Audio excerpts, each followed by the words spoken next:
Donc, notre projet se nomme JAM. Donc, notre équipe, elle est composée de Mathieu, qui est en M1 Monde Émergent, Jean-Loup en management d'entreprise du tourisme, et moi-même aussi en management des entreprises d'entreprises de culture et également de tourisme. Alors, en quoi consiste notre projet?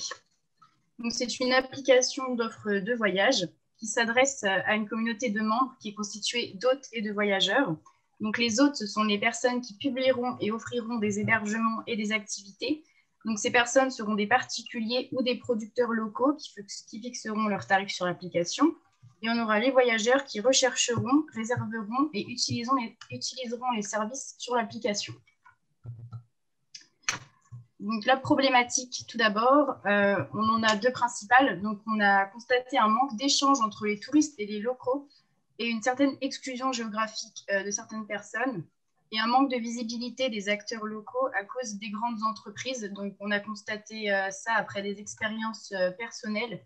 C'est vrai qu'on a beaucoup voyagé avec des entreprises comme Couchsurfing ou Airbnb. Donc, la définition du voyageur. Donc, notre segmentation s'adresse à des CSP+, donc surtout des retraités qui ont le temps de voyager, ainsi que des jeunes entre 18 et 30 ans. Donc, le personnage du voyageur, c'est une personne qui souhaite appréhender la culture différemment. Pour lui, c'est une façon originale d'échanger la culture. Il est capable de s'adapter à la culture locale. Il essaye de vivre au maximum aussi comme un local.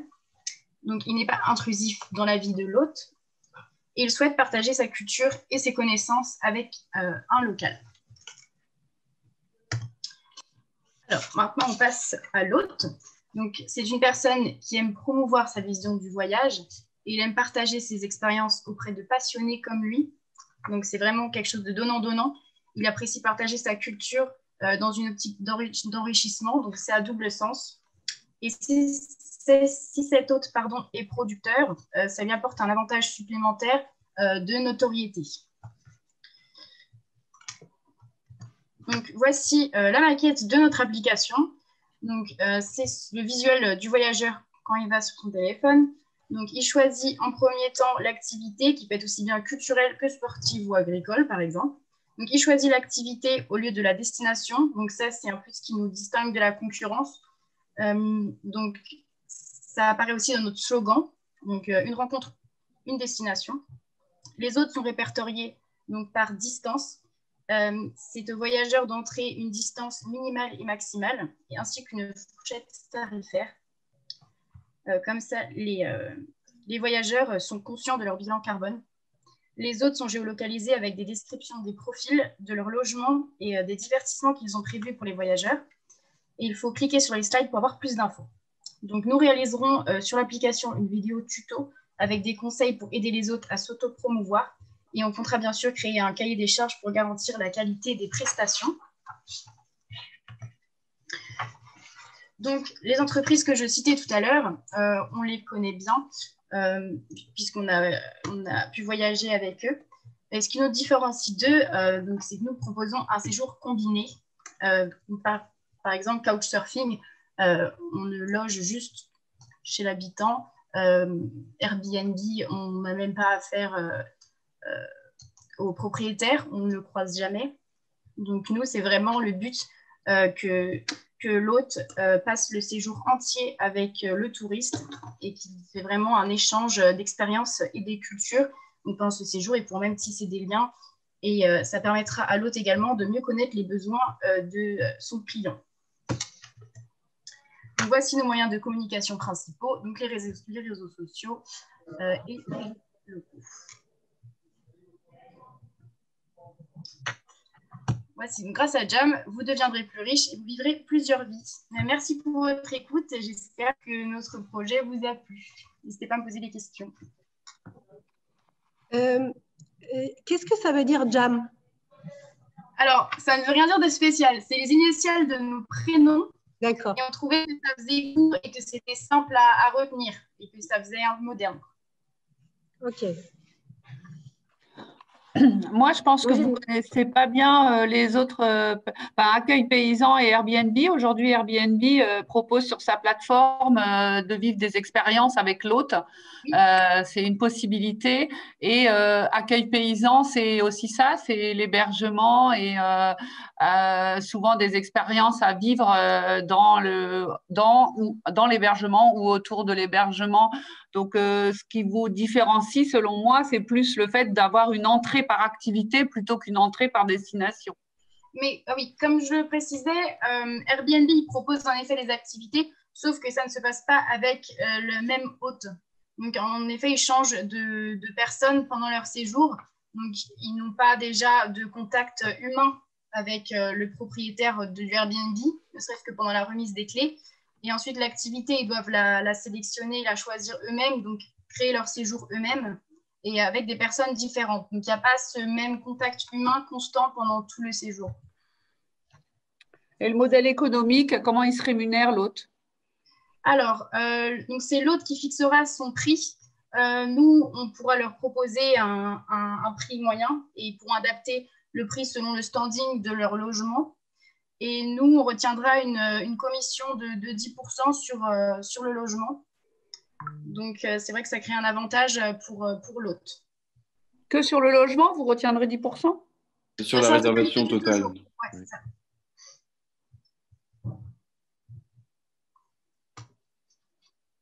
Par exemple, si l'autre propose son hébergement activité plus hébergement le week-end et qu'il met 150 euros, on prendra une commission de 10% là-dessus. Jean-Jacques Micou, votre accroche, une rencontre, une destination, c'est bien. Comment justement, vous vous articulez avec le promoteur de la destination, c'est-à-dire un office de tourisme en local? Est-ce que vous travaillez avec? Est-ce qu'il est un porteur d'affaires? Comment vous raccrochez les institutions en place? Ou pas? Bah, oui, l'idée, c'est quand même de travailler étroitement avec eux et de connaître ce qui se fait déjà dans la région pour démarcher les particuliers à venir s'inscrire sur l'application. C'est vrai que l'hôte jouera un rôle d'office de tourisme. Dans ce cas. Ouais, c'est comme les greeters un peu. Oui. Oui, il est ambassadeur de sa destination. Ouais, c'est ça. Sauf qu'il y a bien un moment, l'hôte, il peut vous dire quelque chose sur son produit ou sur son contenu de produit. Est-ce que pour autant, c'est lui qui le garantit? C'est-à-dire, aujourd'hui, un office de tourisme est quand même le garant d'une destination par le travail de qualification de l'offre, de contrôle et d'authentification qu'il met en ligne dans le cadre d'un système d'information touristique. Mais là, nous, ce qu'on veut, c'est que les touristes choisissent plutôt l'activité que la destination. La destination doit venir en second plan, en fait, dans la réservation. Mais je pense que la question portait vraiment sur la garantie. Est-ce que vous visitez tous les autres? Par exemple, un autre qui a une activité sportive, Ouais. la sécurité, qui est garant, enfin, qui assure en fait s'il y a un accident, enfin, c'est un petit peu ça peut-être la question. Ah oui, bah c'est nous. Donc, vous visitez tous les autres et vous êtes garant des activités qu'ils proposent. Oui, voilà. Ouais, ce qu'il faudrait faire, Ce sera la dernière question. Ça veut dire qu'un accompagnateur de randonnée, vous vérifiez qu'il ait bien son brevet, qu'il soit bien diplômé. Oui, on contrôlerait tous les partenaires et les prestataires. Il faudrait qu'il y ait une charte en fait de qualité. Une charte, remplir un cahier des charges avec tout ce qu'il faut pour pouvoir être hôte. Exactement. N'est pas hôte qui pourra. Oui. Il faudra vérifier au préalable. Merci à l'équipe Jam. Merci à Alexia, Jean-Loup et Mathieu. On va pouvoir passer à l'équipe suivante.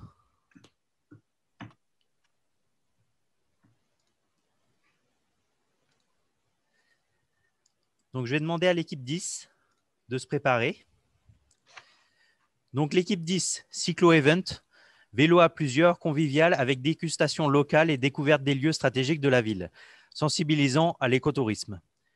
J'ai demandé à Arthur, Marie, Héloïse, Capucine et Laurine d'allumer votre webcam.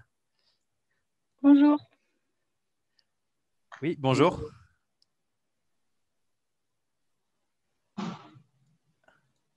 Bonjour. Oui, bonjour à tous. Bonjour Capucine, bonjour Arthur. Bonjour. Marie, on ne te voit plus. Oui, rebonjour à Marie. Bonjour. Ah, cette fois-ci, vous n'êtes pas ensemble? Non. Non. Non. Alors, Héloïse? Laurine, elle n'est pas disponible malheureusement aujourd'hui. D'accord, ok, pas de souci. Donc, je vais vous laisser 4 minutes. Qui va partager l'écran et qui pitch? Je pitch. D'accord. Et je partage l'écran. D'accord, bon, bah allez-y. Partagez l'écran.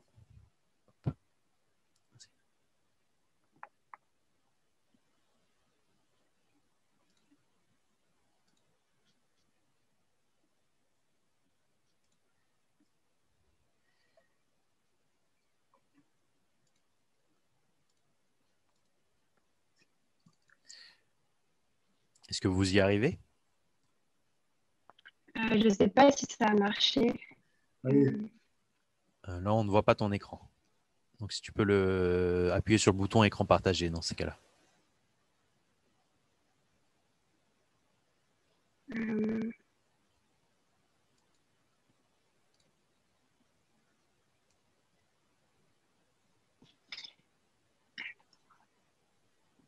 Alors, est-ce que l'un d'entre vous peut partager l'écran?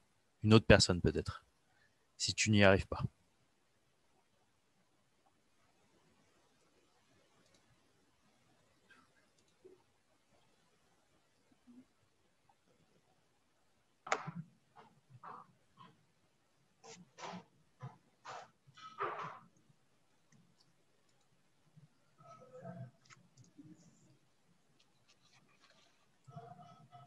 Alors, Philippe, tu as partagé ton écran. Je pense que tu t'es trompé, peut-être.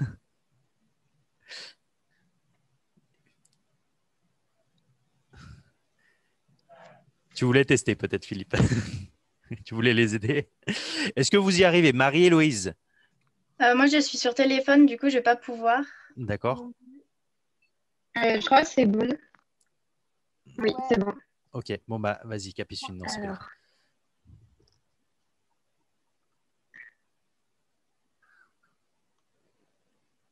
Voilà. Voilà. Super. Bon, bah, à vous de jouer, vous avez 4 minutes. Super. Alors, bonjour à tous, nous sommes l'équipe numéro 10. Nous sommes tous étudiants en première année de BTS Tourisme à l'IMS Nantes. Donc, malgré le fait que ce soit que nous venons de commencer notre formation, nous sommes vraiment motivés afin de relever ce défi. Alors, contrairement au Rosalie ou au Beer Bike, nous proposons une expérience insolite qui est multisensorielle. C'est un réel moment de partage. Pour présenter un peu mieux notre projet, l'idée du Cyclo Event est née suite à la réalisation d'un parcours confectionné par notre classe juste avant les vacances scolaires. Donc, nous avons créé un itinéraire afin de découvrir Nantes sur des vélos individuels. Nous étions très satisfaits de notre visite dans Nantes, mais nous aurions préféré avoir une solution de visite encore plus dans la convivialité afin de pouvoir échanger en même temps que nous pédalions. Ainsi, l'idée de Cyclo Event est née. Certains d'entre nous, nos camarades, ont également partagé leur déception de ne pas avoir eu l'occasion en fait, de déguster des spécialités territoriales des Pays de la Loire, pour ceux particulièrement qui ne sont pas de la région. Et on peut en effet acheter ces produits locaux dans des grandes enseignes, mais c'est complètement contraire à nos valeurs. C'est pour ça qu'on a voulu mettre en avant réellement des partenaires locaux et des spécialités territoriales. Donc, notre idée de Cyclo Event a donc évolué afin d'allier la découverte de la ville, l'écologie et la dégustation de produits locaux. Notre première ville cible serait Nantes, puisque nous faisons nos études dans la ville de Nantes, mais nous aimerions aussi développer ce projet sur les vignobles nantais, et puis pourquoi pas dans les grandes autres villes de la région, comme par exemple Angers. Cependant, nous sommes une association qui s'appelle Forum Tourisme, qui est une association de notre école, et nous souhaiterions proposer ce projet à l'Office de tourisme de Nantes. Mais qu'est-ce que Cyclo Event pour de vrai? Alors, c'est un véhicule doux et durable qui est composé de 6 vélos. Il y en a 3 par rangée qui sont une rangée en face de l'autre. Avec Cyclo-Event, vous aurez une vraie expérience, une expérience qui sera multisensorielle. Vous pourrez boire, échanger, voir le paysage. C'est vraiment une expérience multiple. Et on a vraiment voulu mettre le côté convivial au centre de notre projet avec un partage et un côté insolite, ce qui rend une expérience totale. Alors, devant, sur le dessin, sur notre maquette, pardon, on peut voir du coup à l'avant. Donc, on a sur chaque rangée 3 sièges, donc disposés les uns en face des autres, avec une table devant chaque rangée et un couloir central qui sépare les 2 tables.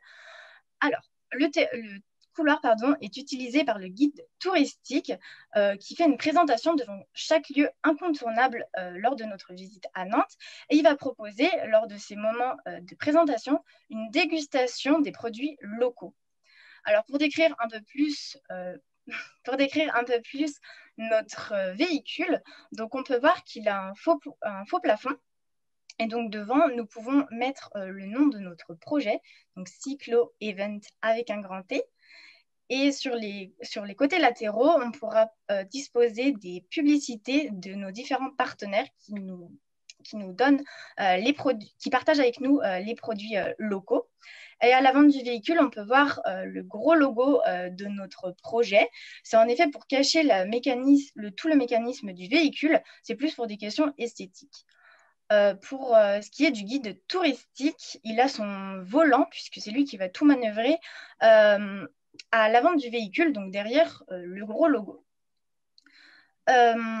Donc, les 6 passagers pédalent en même temps et donc le guide qui est situé devant pourra diriger. Donc, pour réaliser au mieux notre projet, on a envoyé un questionnaire à des personnes qui sont neutres, d'âge et avec un budget varié, afin de s'adapter au mieux au projet et avoir des retours, encore une fois, afin de s'adapter à eux.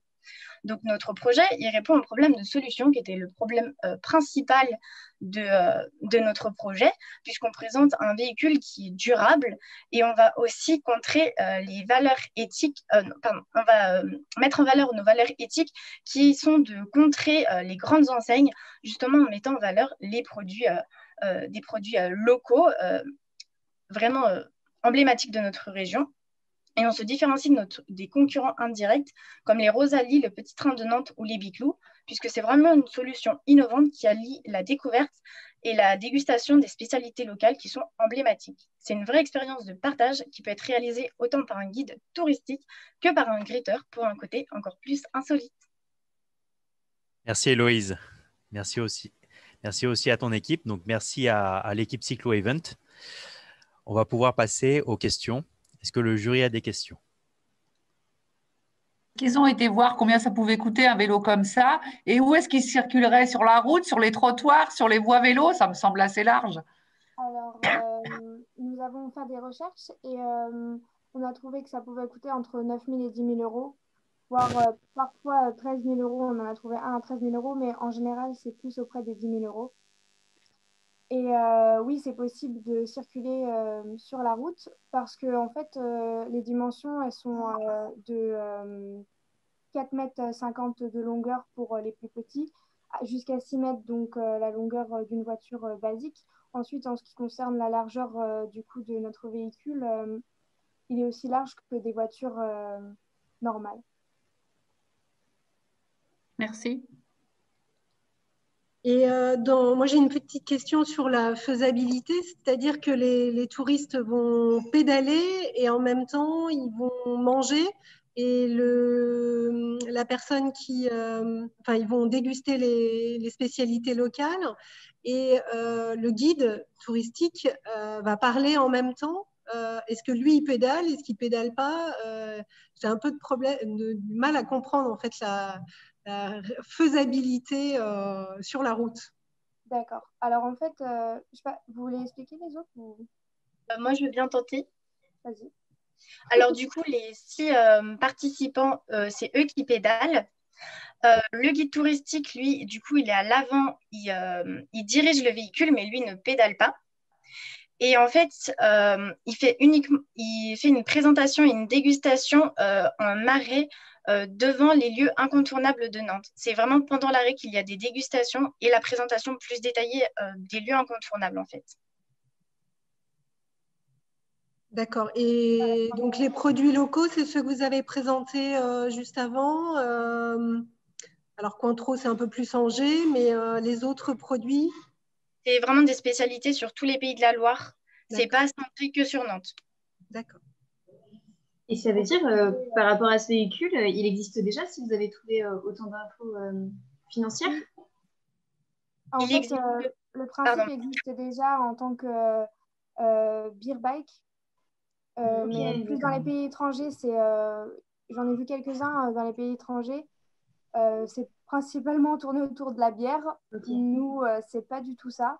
C'est plus pour vivre une expérience conviviale, tous ensemble, et pouvoir avoir une activité touristique au sein justement de Nantes, ou comme on l'a dit, peut-être se développer dans les vignobles après. Ok. Et vous avez déjà un petit peu… Dernière question. D'accord. Vous avez déjà un petit peu jaugé le prix que ça pouvait coûter cette expérience et combien ça pourrait revenir du coup? Alors, on est parti sur des créneaux de visite de 2 heures. On prépare une prestation qui pourrait être, comment dire, avec le guide local et la dégustation. On est parti sur, pour le moment, un budget de 50 € pour 2 heures avec vraiment une dégustation et la présentation faite par le guide. Ou alors une prestation qu'on appelle sèche, sans guide et sans dégustation, qu'on met pour le moment à 20 € pour 2 heures également de visite. Ok, merci pour les réponses et bravo pour le travail. Merci. Merci à l'équipe Cyclo Event. Merci Marie, merci Arthur, merci Héloïse, Capucine et Léorine. On va pouvoir passer à l'équipe suivante.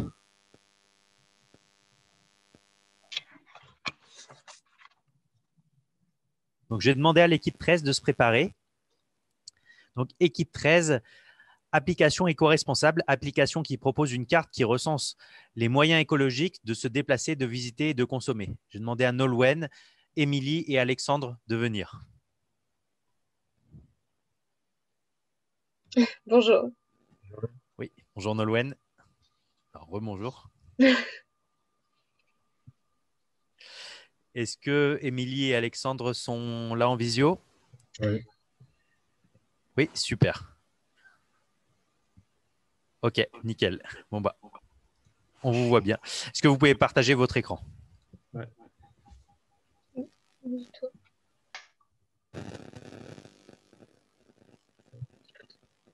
Attendez. Juste, oui. j'ai une petite chose à dire. Je ne vais pas pouvoir allumer. Alors, Émilie, je pense que ce que tu veux nous dire, justement, c'est que tu ne vas pas pouvoir allumer ta De caméra. la présentation, je vais devoir la couper. Si tu peux couper ta caméra, on t'entendra mieux. Si tu peux répéter ce que tu disais, Émilie.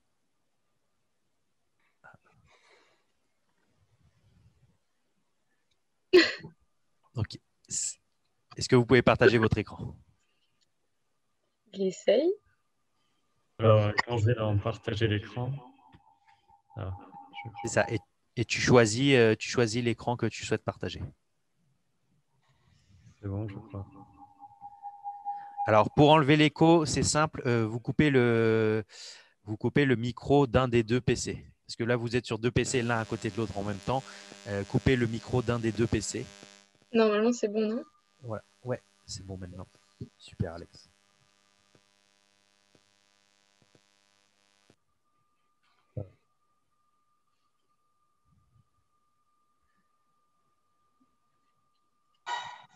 Alors, on voit la petite animation, c'est bon. À toi de jouer, Nolwenn. Ou si je ne sais pas si c'est bien toi qui pitch. Oui, c'est bien moi. D'accord. Ok, bon, bah parfait. Bon, 4 minutes. Ok, donc tout d'abord, bonjour à tous. Donc, je vais vous présenter un projet d'Émilie Châtelain en L1 à l'Estua, Alexandre Joly en première année aussi en fac d'informatique, et moi-même, Nolwenn Garnier, en L1 Estua, à l'Estua. Donc, notre projet se nomme Bouger Vert. le diaporama. Ok. Donc, qui de vous n'a jamais été visiter un lieu magnifique et a été déçu par la pollution et les déchets qu'on peut y voir? C'est pourquoi nous avons envie de créer une application simple et gratuite, Bouger Vert. En bref, notre application sera une carte où il y aura un référencement d'établissements éco-responsables partenaires de l'application. Il y aura également une visibilité sur les mobilités douces, où nous pouvons, par exemple, louer des vélos. Il y aura aussi la localisation des poubelles de tri et des équipements pour la collecte de déchets, sacs et gants biodégradables. Une indication des fortes zones polluées, avec un système de filtres et de couleurs, et une caméra, la géolocalisation et un chat pour répondre aux interrogations. Alors, comment marche l'application? Admettons, je suis un Nantois à Angers. Je veux trouver un parcours qui me correspond. J'ouvre l'application. Donc, j'ai le choix entre répondre à un petit questionnaire ou alors je connais déjà mon trajet et je le renseigne directement dans l'application. Ensuite, l'application me propose différents moyens verts d'effectuer mon trajet, donc à pied, à vélo, en trottinette. Je choisis celui qui me correspond le plus à mes envies, donc le trajet qui correspond le plus à mes envies, ainsi que mon moyen de déplacement. Je récupère mon équipement de collecte en office de tourisme ou alors auprès de monuments de la ville. Et je prends le chemin vers un monde plus propre. Donc, dès que je croise un déchet, je suis invitée à le prendre en photo sur l'application, le ramasser et il sera automatiquement géolocalisé sur l'application. Dans ce cas-là, il ne reste plus qu'à croiser une poubelle de tri où je pourrai déposer. Je scanne ensuite le QR code sur la poubelle et après la dépose de mon déchet, mes points sont validés sur l'application. Je pourrai utiliser ces points chez les différents partenaires éco-responsables de l'application. Alors, pourquoi notre application est-elle faite pour vous? Qui n'aimerait pas voyager en ne rejetant aucune empreinte carbone? Aimeriez-vous visiter un lieu propre? Rien de mieux que de faire de bonnes actions tout en étant rémunéré. Utilisez des points gagnés pour visiter la région et goûter aux produits locaux. Un parcours vous sera proposé, adapté à vos goûts, vos attentes et votre rythme, faisable par tous et tout le monde. Mais alors, comment nous connaître? Un hashtag Je bouge vert pourrait être lancé sur les réseaux sociaux, ainsi qu'un autocollant sur les façades des établissements et même des affiches en papier recyclé présentant nos différents services chez nos partenaires. Mais alors, quels seraient les coûts de notre projet? Les coûts de notre projet seraient le développement de l'application, la promotion faite par celle-ci, l'achat des poubelles ou alors le partenariat avec Lemon Tree et l'équipement de collecte, la logistique de l'entretien des poubelles. Pour financer, l'application serait présentée comme une association à but non lucratif qui co-construirait l'offre sur le territoire avec les collectivités locales. Et évidemment, il y aurait un apport personnel des créateurs. Alors, pourquoi nous? Une application qui réunira tous les essentiels d'un monde durable, qui valorisera le tourisme durable et assurera l'attractivité des lieux, tout en dynamisant le tourisme local. Les touristes visitent et découvrent les régions tout en ayant un impact positif sur l'environnement. Voyager vert n'aura jamais été aussi facile. Merci de m'avoir écouté.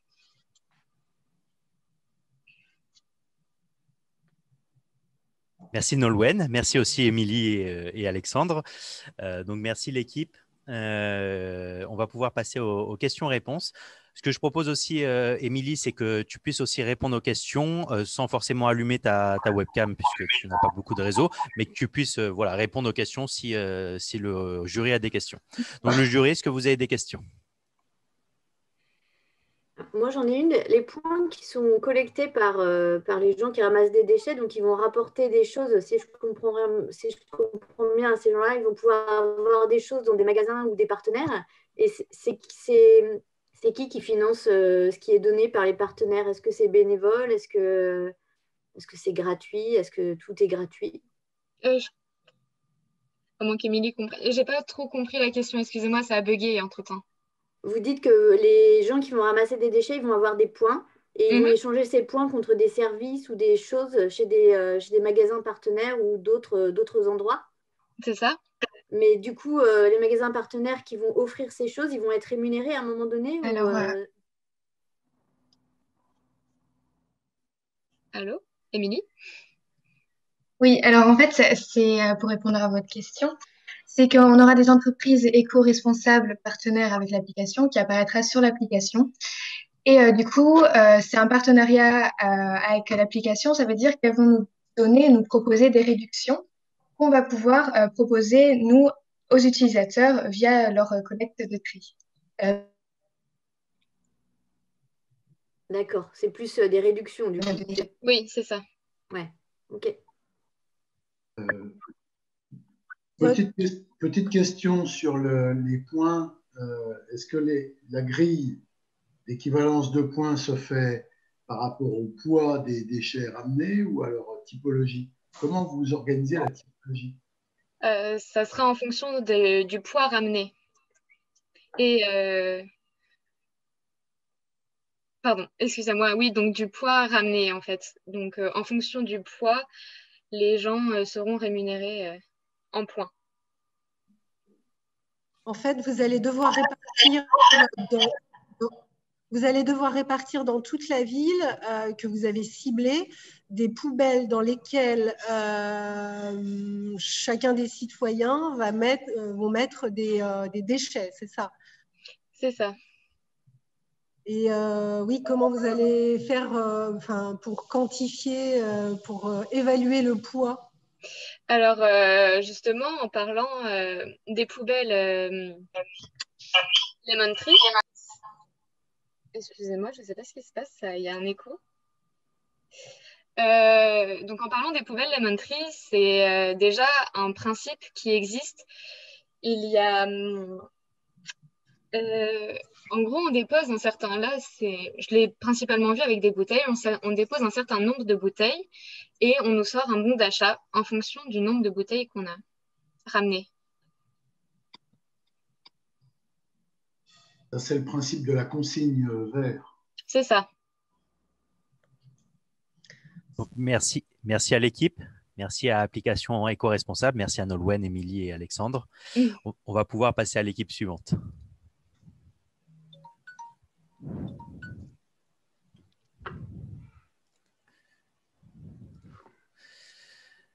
Donc, je vais demander à l'équipe 14 de venir. Donc, EcoTrip, une application qui te permet de voyager et découvrir la France à base d'énigmes et de jeux. Des arbres sont plantés grâce à tes points.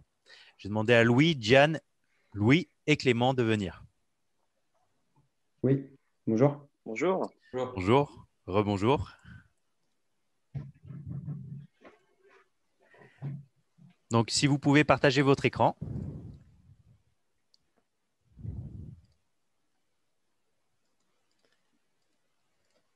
Alors, qui va pitcher dans l'équipe? C'est moi qui vais m'en charger. D'accord, ok, ça marche, Louis. Juste pour le partage d'écran. Et tu partages l'écran aussi. Ouais. Alors,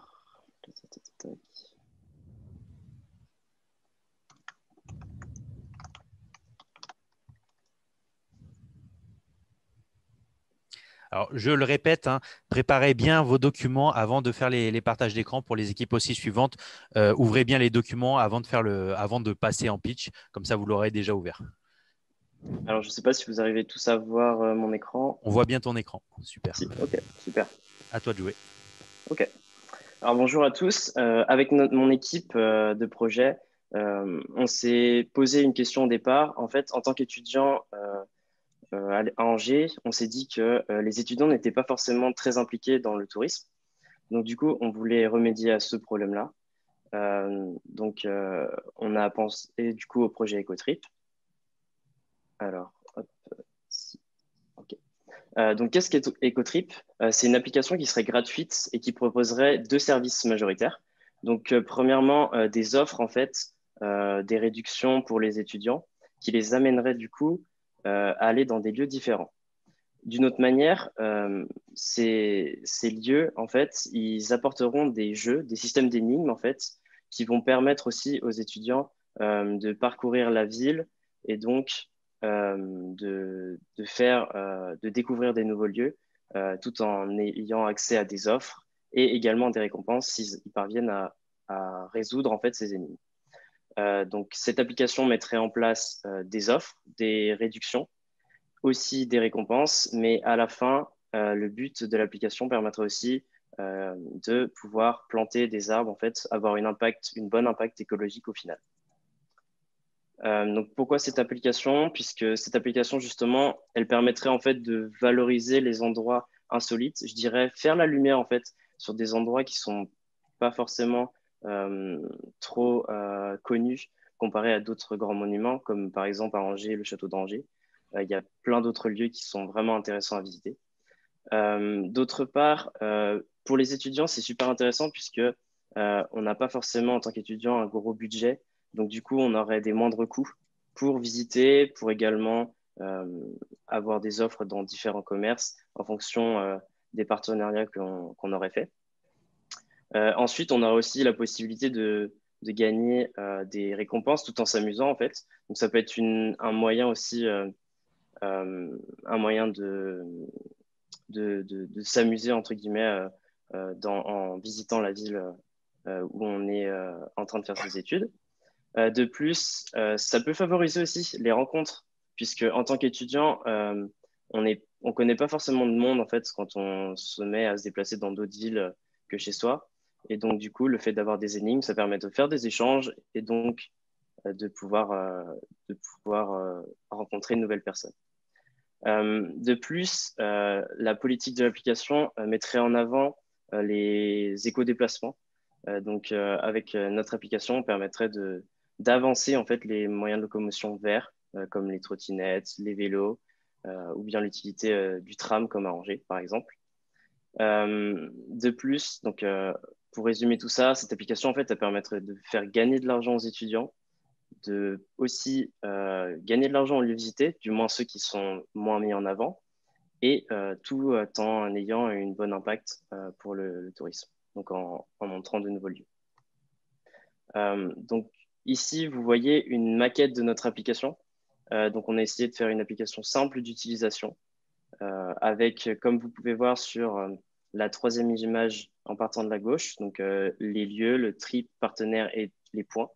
Donc chacun des onglets permettrait donc premièrement d'avoir les lieux visités, les lieux où on a accompli toutes les énigmes en fait. Le deuxième onglet permettrait du coup d'avoir accès à la carte avec comme information les énigmes, les lieux où on peut retrouver les moyens de locomotion verts et ainsi que les offres dans tous les commerces de la ville avec nos partenariats. Et enfin, l'application donc, proposera un onglet où on pourra relever nos points en fait et pouvoir voir notre suivi par rapport à l'impact qu'on peut avoir du coup sur l'environnement, donc qui est de planter des arbres à chaque fois qu'on a assez de points, cumulé assez de points. Et on imaginait du coup qu'à partir du moment où on a effectué une ville, les énigmes de toute la ville, pardon, eh bien, on pourrait avoir 10 points et donc planter un arbre. Pour financer cette application, du coup, il y aurait différents coûts. Sur le plan marketing, on aurait des pubs, des prospectus, l'utilité des réseaux sociaux. Ensuite, pour le plan humain, on aurait un développeur pour évidemment développer l'application, ce qui nous coûterait environ 4 000 €. On a effectué des recherches, mais aussi il nous faudrait en partenariat un prestataire historien ou un guide pour pouvoir façonner nos énigmes en fait à travers la ville. De plus, il y aurait un coût environnemental puisque évidemment on se chargerait du coup de planter les arbres, du moins financer la plante des arbres. Je te laisse finir ta phrase, Louis. Ouais. Et donc, du coup, pour financer le projet, on irait dans les BDE des écoles, ciblées directement, et aussi avec les sponsors de la ville, via la ville, les bars et les commerces. Merci, Louis. Merci à ton équipe, l'équipe 14, l'équipe EcoTrip. Est-ce que le jury, vous avez des questions? Mais moi, j'en ai plutôt une.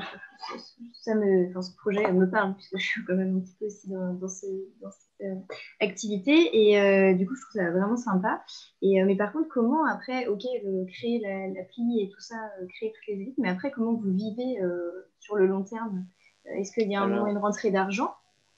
En fait, au départ, on ne voulait pas forcément viser gros, c'est-à-dire pas forcément faire une application qui soit très lucrative en fait. On voulait vraiment partir à une petite échelle, du coup toucher vraiment tous les étudiants et après, pourquoi pas s'agrandir à l'échelle de la France en fait, parce qu'au départ, on voulait vraiment viser que sur Angers. Et donc, du coup, si le projet en question, il fonctionne, il marche, eh bien pourquoi pas s'étendre et donc avoir des rentrées d'argent plus importante en développant l'application et en offrant du contenu payant en fait au final. Louis, est-ce que tu peux présenter ton équipe? Oui, bien sûr, oui, j'ai oublié de la présenter. Donc du coup, donc moi je suis Louis Dubarry. Il y a aussi avec moi Clément Duval, Diane Duchossois et Louis Durand. Donc on est 4 étudiants en ingénieur à l'ESEO à Angers. Et pourquoi est-ce que vous vous êtes limité, enfin, pourquoi tu t'es limité à la cible étudiante? Pourquoi pas les entreprises, d'autres? Alors, on s'est limité étudiant parce qu'en fait, en tant qu'étudiant, quand on nous parle de tourisme, eh bien, c'est vrai que bah, moi, personnellement, et en fait, au sein du groupe, on ne se sent pas forcément très impliqué quand il faut aller, quand on nous demande d'aller visiter des monuments, etc. Parce que, premièrement, on n'a pas forcément le temps, on n'a pas forcément le temps d'accéder aux informations pour aller visiter pardon, les lieux insolites. On pense plutôt à nos études en fait pendant cette période-là, et c'est pour ça que on a trouvé que c'était intéressant de pointer vraiment les étudiants pour leur permettre en fait comme tout le monde, d'accéder aux informations et au tourisme. Oui, le volet environnemental, qui assure les plantations et quel programme de plantation? C'est-à-dire, est-ce que ça se fait selon votre vision des choses ou en lien avec les services techniques et l'espace vert? Pas du tout. En fait, sur Angers, il y a un problème de déforestation dans la ville d'Angers à cause des travaux qui sont vraiment nombreux. Et il y a une association Sauvetage d'Anjou qui a pour projet en fait de planter plus de 100 000 arbres d'Angers et autour d'Angers en fait. Et donc du coup, pourquoi pas les aider en finançant en fait avec une partie des gains, une partie des sponsors pardon, l'aide en fait de les aider en fait tout simplement à planter les arbres. Donc ce serait pas nous directement qui planterons les arbres. Merci Louis. Merci, merci à ton équipe aussi. Merci. On va pouvoir passer à l'équipe suivante. Je vais partager l'écran. Voilà, si tu peux départager, super. Donc, merci à ton équipe et EcoTrip. On va pouvoir passer à l'équipe 16. Donc, l'équipe 16, Locofun. Bonjour à tous et à toutes. Alors, bonjour Giovanni. Alors, je présente. On se déplace et c'est fun. Location de kiosques digitalisés pour une mobilité douce avec appli de découverte du territoire local. Donc, je précise, digitalisé, c'est physique et digital pour l'équipe. Donc, Franck, Giovanni et Elodie. Voilà, si Franck et Giovanni, parfait. Tu as allumé ta webcam, parfait, super. Je suis beau, ça va, je suis bien peigné. Tu es très beau, Giovanni. Merci. Donc alors, qui des deux frères va pitcher aujourd'hui? Giovanni. C'est Giovanni? D'accord, cette fois-ci, c'est Giovanni. Ok, bon bah, à toi de jouer. 4 minutes, si tu peux partager ton écran. Je démarre dès que tu commences, je démarre pas tout de suite, t'inquiète pas. Pas de souci. On voit, c'est bon? C'est bon, on voit, super. Ok. Alors, déjà, bonjour à toutes et à tous. Et aujourd'hui, je suis là pour vous... Parce qu'en fait, je pars d'une émotion. Ce projet, on l'a créé autour d'une émotion. On est parti d'un projet sur une émotion. Et c'est une émotion, franchement, dans le milieu du tourisme, tout le monde l'adore. C'est la frustration. Parce que très sincèrement, il n'y aurait pas de frustration dans le milieu du tourisme. Ce serait beaucoup trop facile. Et donc, cette frustration, on l'a presque tous ressentie à un moment donné, quand on nous a posé une question, enfin, quand on nous a donné un conseil. Vous savez, vous avez visité cette ville, il y a tant de choses à découvrir encore. Et à chaque fois, est-ce que l'un d'entre nous a encore été jusqu'à assez loin pour visiter ces tant de choses à voir? En général, on fait juste le tour du centre-ville et puis c'est bon et on repart chez nous. Et ça, pourquoi? Très souvent parce qu'il y a des problèmes de mobilité. Des problèmes de mobilité, généralement, dans les petites communes. Je prends un exemple très simple. on a Clisson. Un touriste arrivant à Nantes, on lui a conseillé d'aller voir Clisson. Il va voir Clisson, mais il ne va pas voir les alentours de Clisson. Il y a tant de choses à aller voir, tant d'acteurs touristiques à aller prendre en compte. Et le problème qu'il y a, c'est qu'il n'y a aucun moyen, il n'y a en général aucune mobilité douce à portée de main, à part si on appelle un taxi, mais un taxi, ça coûte cher en général, ça pollue, ça consomme de l'essence. Donc, il n'y a aucune mobilité douce, justement, pour pouvoir accéder justement aux touristes qui se trouvent aux alentours des petites communes. Et la solution qu'on avait pensée par rapport à ça, c'était une solution... Excusez-moi, j'ai un trou. La solution, c'était justement une ruche à vélo, posée justement près des points forts comme les gares ou les arrêts de bus. Des ruches à vélo auxquelles on a un partenariat justement géré avec des loueurs de vélos en général qui se trouvent en centre-ville des grandes villes et qui voudraient justement s'implanter dans une zone. Alors, ces ruches à vélo sont des ruches mobiles, positionnées à des points précis. Ruches mobiles car en général, entre faire une station fixe pour y laisser des vélos comme des vélos, ça coûte un certain prix, les communes ne sont pas trop friandes, mais c'est un gros problème au niveau de l'administration. Si c'est mobile, il n'y a pas de souci, c'est beaucoup plus simple d'instaurer justement ce dispositif. Et donc, ce serait d'instaurer ces ruches et de proposer en fait la location de ces ruches aux loueurs de vélos en question. Et suite à ça, pour le côté digitalisation, on utilise aussi une application qui doit être justement ici. Bon, ça c'est mon Facebook, excusez-moi. Hop là. Une application, l'application Locofun, auquel on vient justement y louer, on y voit sur une map la possibilité d'aller chercher justement un espace Vélib offert proche de nous.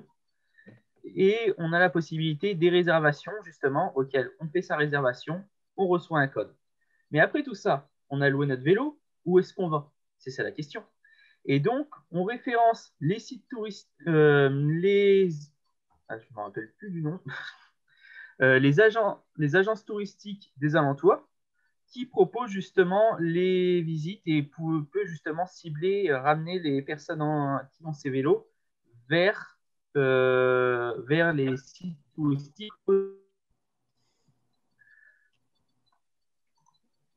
Et voilà, je suppose que c'est tout pour moi.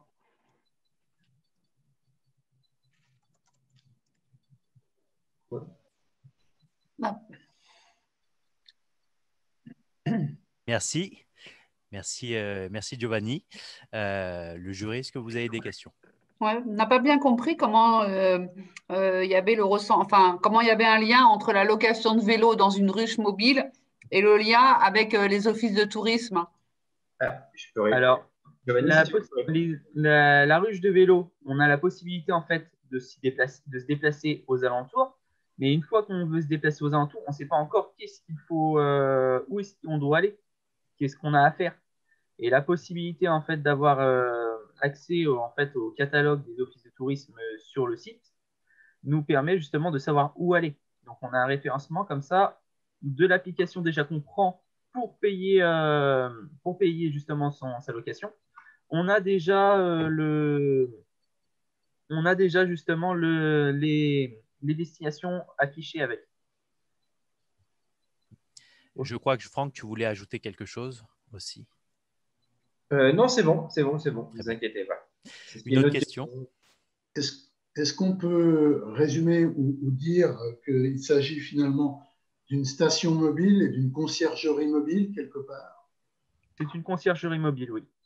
En quelque sorte. En fait, ce qu'on avait pensé, nous, on voulait pouvoir justement emmener juste les touristes à se déplacer quand on arrive sur un point de ville pour aller voir un petit peu plus ce qu'il y a à l'arrière. On ne voulait pas inventer en fait une mobilité douce parce qu'il en existe déjà beaucoup. Donc en fait, ce qu'on s'est dit, c'est prendre des locataires, des personnes qui font de la location de mobilité douce et pouvoir leur donner un outil pour qu'ils puissent justement élargir leur zone de chalandise et pouvoir mettre leur location un peu partout tout simplement. Et après, pour pouvoir emmener à la découverte, ben, il y a des offices de tourisme qui le font très très bien.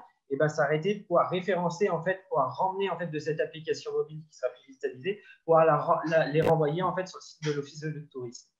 Comme ça, en fait, l'utilisateur va pouvoir savoir ce qu'il y a à découvrir en fait, dans le coin et qui aura sa mobilité pour s'y déplacer.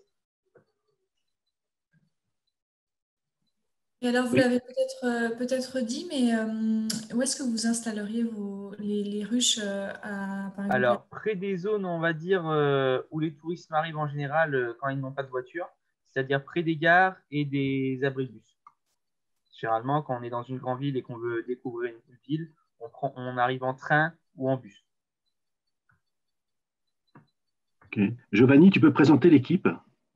Alors, l'équipe, donc on a Franck Adam, qui est mon frère. Je suis cofondateur d'XPOE avec Franck Adam. Et nous avons Elodie à côté, qui est... attends, c'était comptable, si je me rappelle. Qui est comptable dans une agence.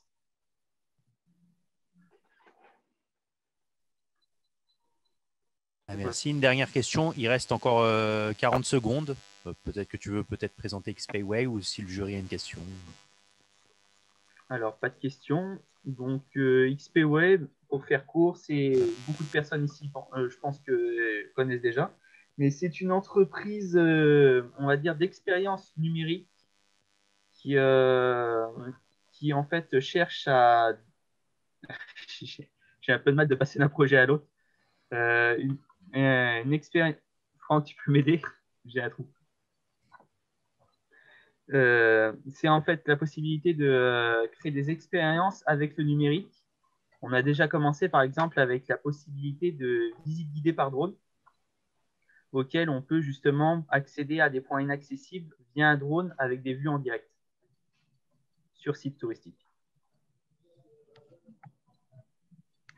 Merci Giovanni, merci Franck, merci Elodie, merci à l'équipe Locophone. On va pouvoir passer à l'équipe suivante. Merci à vous.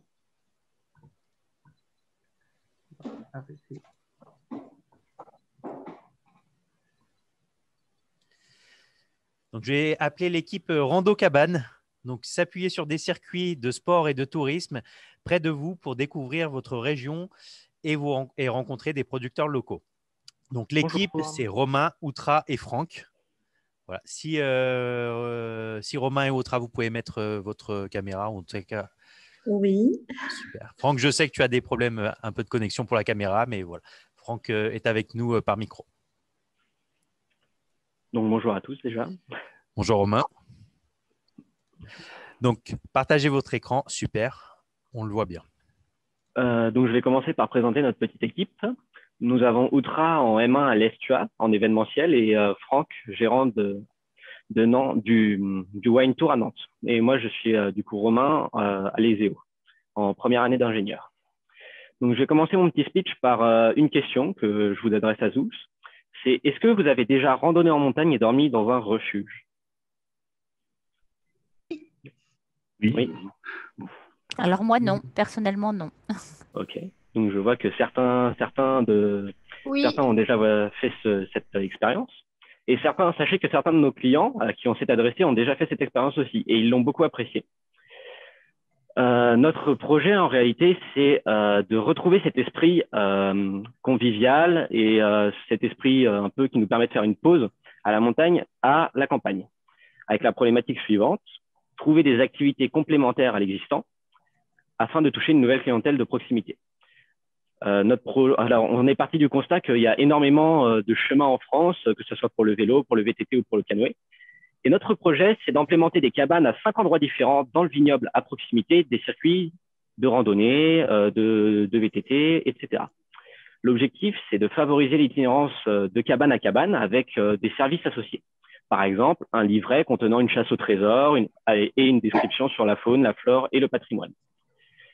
Tout d'abord, nous avons interrogé notre clientèle pour définir leurs besoins.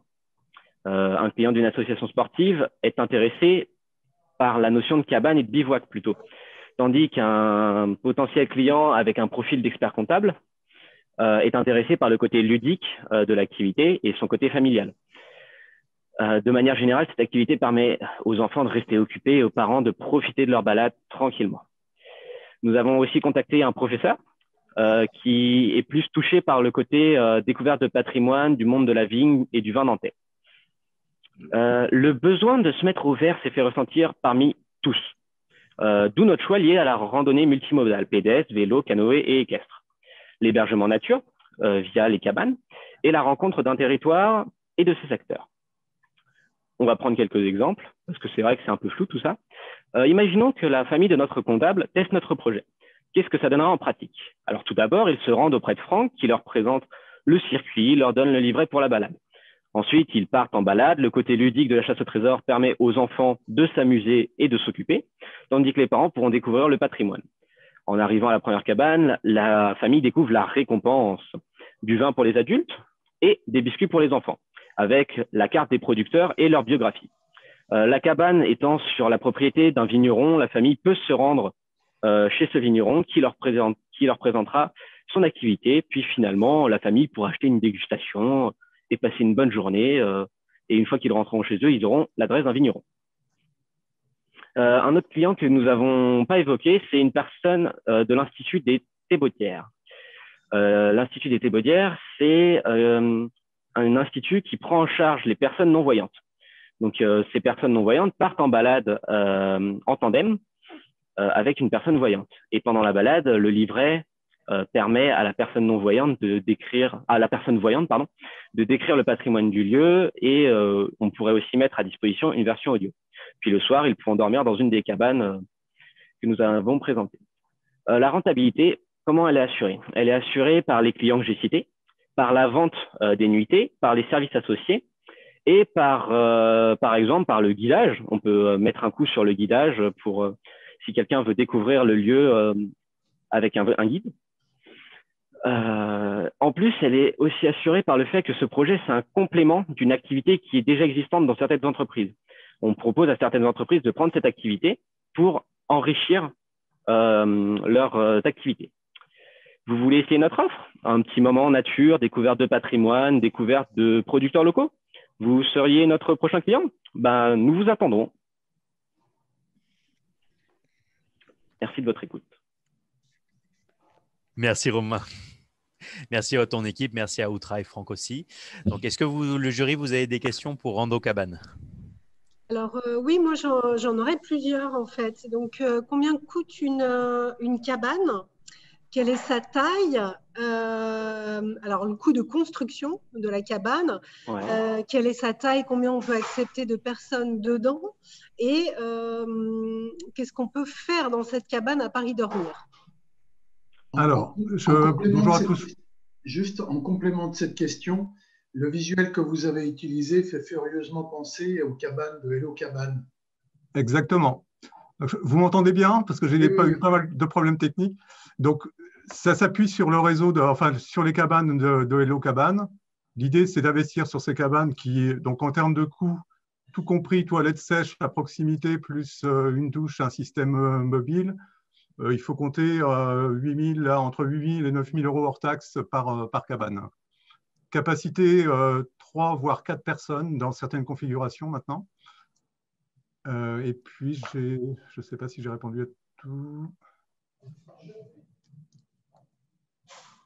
Oui, effectivement, aussi, on a un partenaire par rapport à ça pour les cabanes qui nous a donné des dimensions assez précises. Je ne les ai plus en tête, mais c'est dans nos différents bilans. Ouais, je pense que vous connaissez le réseau Hello Cabane. Oui, c'est voilà, Yves Poulain. Pardon? Yves Poulain, oui, tout à fait, oui.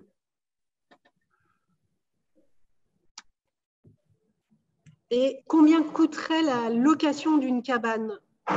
Nuitée, après, il va y avoir des options avec du service, mais on serait sur aujourd'hui autour de 25 euros par personne. La nuitée. Avec un guide, ça pourrait coûter à peu près 100 euros par groupe.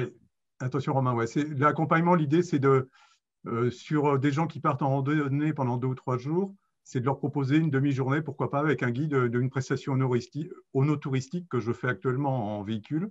Mais aujourd'hui, c'est le faire à pied avec les gens et pendant 2 heures. Donc, avec des coûts de prestation encore à définir. Mais voilà. L'idée, c'est de séduire aussi une clientèle française.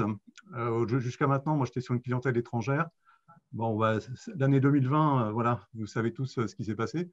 Donc, l'idée, c'est aussi de revenir vers un public de proximité avec des moyens, pas forcément les mêmes moyens que les étrangers. Merci Franck. Dernière question. Les lieux d'implantation des cabanes, c'est quoi? C'est dans des domaines viticoles, sur des petits campings, c'est en lien avec les collectivités ou chez les privés? Alors, on va retrouver un petit peu tout ça. C'est-à-dire que l'idée, il y aurait deux domaines viticoles, un domaine privé qui m'appartient, où j'ai déjà eu de l'hébergement insolite dessus. Et puis les 2 autres, un camping et puis un site qui est piloté par une collectivité locale. Merci. Merci Franck. Merci aussi à ton équipe. Merci à vous. Merci à Rando Cabane. Merci à vous. Parfait. On va pouvoir passer à l'équipe suivante.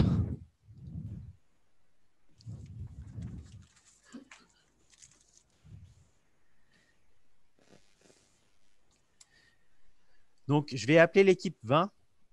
Donc, l'équipe vient. L'idée, c'est plus qu'une agence de communication, un animateur de réseau écotourisme. Donc, l'équipe aide les acteurs à l'écotourisme et les acteurs de l'écotourisme à diffuser leur offre et à la promouvoir grâce à une communauté, leur faire gagner temps et visibilité. Donc, l'équipe, c'est Thomas, Michael et Julie. Est-ce que vous pouvez vous manifester? Oui, bonjour. Alors, je vous entends, on arrive. Bonjour Michael, bonjour Thomas. Bonjour tout le monde. Donc, parfait. Qui va diffuser le support et qui va prendre la parole? C'est moi, je vais faire les deux. D'accord, ok, super, merci Thomas.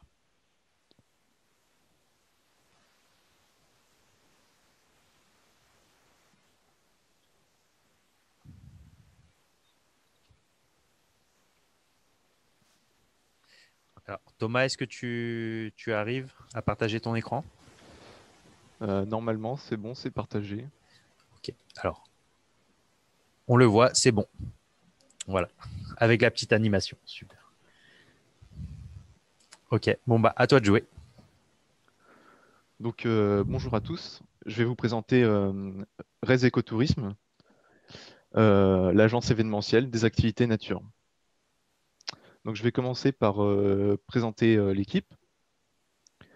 Donc, moi-même, Thomas, un étudiant ingénieur à l'ESEO.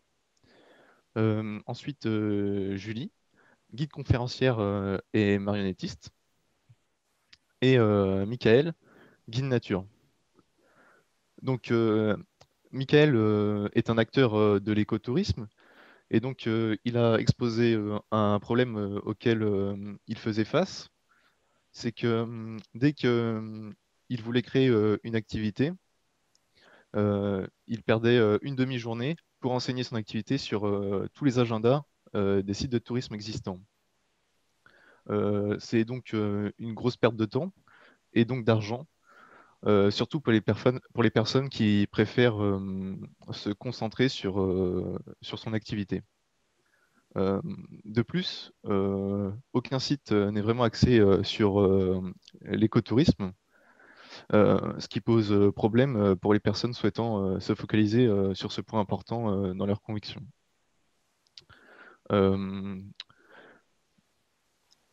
Donc, on serait plus sur du B2B. Donc, nos cibles, ce serait plus les professionnels de l'écotourisme. On aurait aussi des relations du coup avec les acteurs du tourisme régional, comme les offices de tourisme, par exemple. Et on proposerait aussi aux particuliers de pouvoir mettre leurs activités sur notre site pour créer des relations entre particuliers.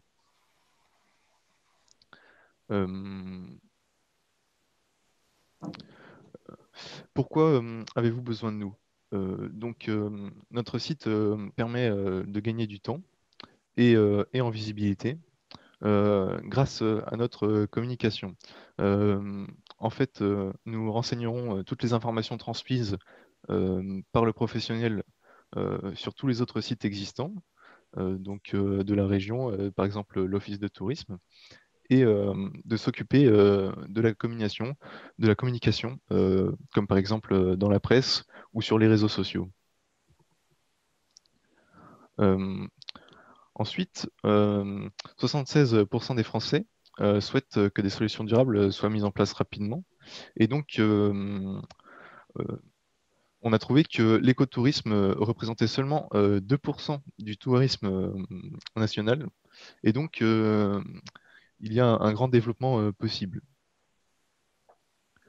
Donc, pour conclure, nous nous occuperions de la communication des professionnels qui souhaitent organiser des activités sur le thème de l'écotourisme, et nous serons community managers et pourrions animer le réseau de l'écotourisme dans la région.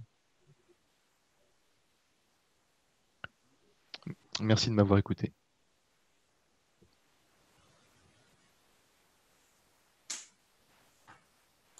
Merci Thomas, merci aussi à ton équipe.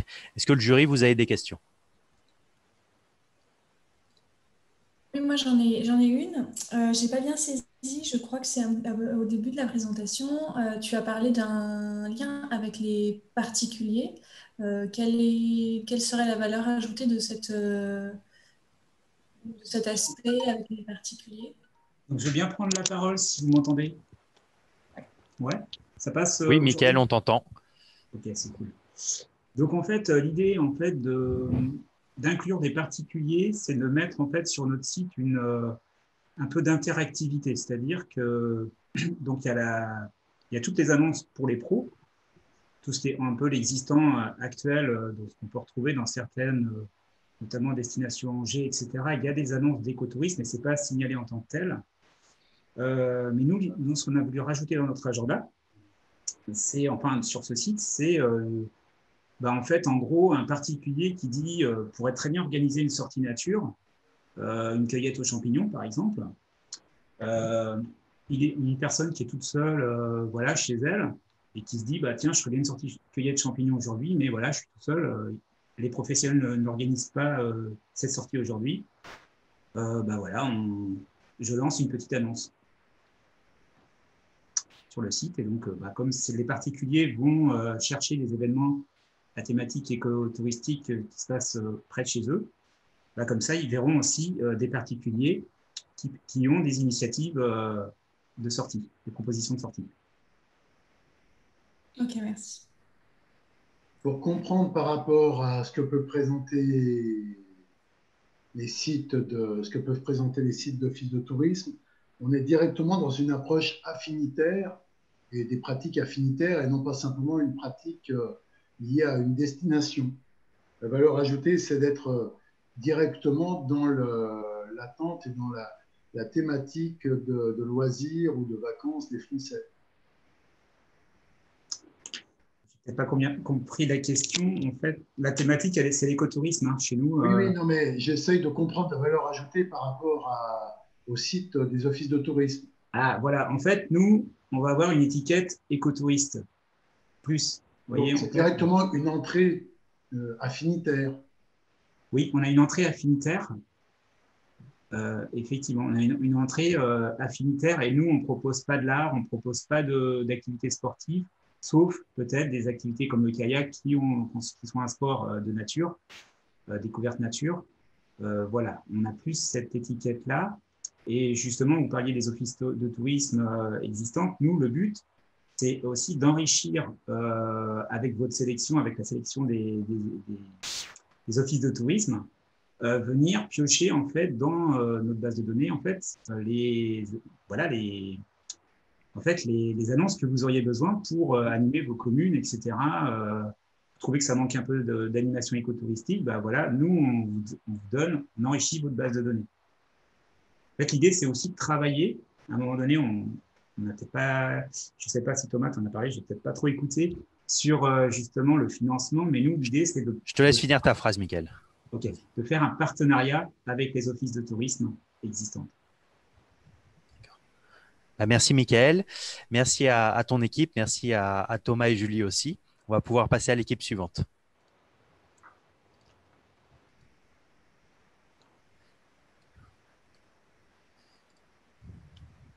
Donc, je vais demander à l'équipe 21 My Travel Companion, boîtier GPS comportant une carte interactive avec commentaires préenregistrés. Je vais demander à Louane, Mélodie, Anatole et Clément d'ouvrir leur webcam et de venir. Bonjour. Bonjour Anatole. Bonjour pour Louane. le coup, je suis sur un PC fixe, j'aurai pas de webcam. Pas de souci, Anatole. Et j'aurai pas de webcam non plus, parce que j'ai des petits problèmes. Aucun problème, Mélodie. Du coup, je partage mon écran maintenant. Oui, je suppose que c'est toi, Louane, qui fait le… Oui. Ok, comme le pré-pitch. Super. C'est ça. Est-ce que vous voyez tous bien? Alors oui, on voit bien ton… Voilà, sur Canva, on voit bien. My Travel Companion. C'est parfait. C'est parfait. Alors, donc déjà, je vais vous présenter l'équipe. Donc, on est l'équipe 21. On est composé de 4 membres entre 19 et 20 ans. On est tous étudiants en deuxième année de BTS Tourisme au lycée Atlantique de Luçon, donc en Vendée. Et nous, ce qu'on vous propose, c'est une nouvelle façon de voyager. En fait, on est parti du principe, du constat que construire un itinéraire, c'est quelque chose de compliqué, de fastidieux et que cela prend du temps. Et on a aussi identifié un besoin des clients, c'est le besoin de sur-mesure, le fait d'avoir un produit qui soit entièrement personnalisé à nos besoins. Et pour cela, nous, on a décidé et on a imaginé My Travel Companion. Donc My Travel Companion, c'est un boîtier tactile autonome qui vise à proposer à ses utilisateurs un itinéraire sur mesure sur un territoire donné. Donc pour l'instant, ce serait les Pays de la Loire, voire seulement la Vendée, en fonction de leurs demandes et leurs besoins. On aurait un questionnaire à l'allumage du boîtier qui permettrait l'identification des demandes et des besoins. Donc par exemple, si vous souhaitez faire du tourisme œnologique, culturel, vert, du cyclotourisme. Et cela s'adapterait aussi aux moyens de déplacement privilégiés par l'utilisateur, donc à pied, à vélo, en voiture, à cheval. L'application sur le boîtier, donc My Travel Companion, ça contiendrait une carte interactive où des commentaires audio et écrits sur les lieux d'intérêt seraient inscrits. Le boîtier serait proposé à la location aux alentours d'une trentaine, voire une quarantaine d'euros, et on déposerait aussi un chèque de caution. Ce serait proposé à la location à la journée ou à la demi-journée, en office de tourisme ou chez des professionnels de l'hébergement. Il ciblerait une clientèle de loisirs en majorité, d'individuels ou de groupes, des individuels à partir de 30 ou 40 ans, puisque c'est une clientèle qui se rend beaucoup plus facilement en office de tourisme. Et on aurait du coup une clientèle de proximité ou nationale, et peut-être dans le futur une clientèle internationale. Ce seraient des familles et des seniors. Et c'est aussi un produit qui serait accessible, puisqu'on aurait des personnes en situation de handicap visuel ou auditif qui pourraient l'utiliser grâce aux commentaires audio ou écrits. L'intérêt de ce produit, donc, c'est d'avoir un produit qui est clé en main, où tout est regroupé, et qui permettrait donc un gain de temps et qui s'adapterait complètement à l'utilisateur. Et ça rentre dans le cadre du tourisme durable, puisqu'on n'utilise pas de papier, et parce que ça permet aussi de faire profiter tous les acteurs du tourisme, puisqu'on aurait une base de données qui serait complètement exhaustive et qui serait complète.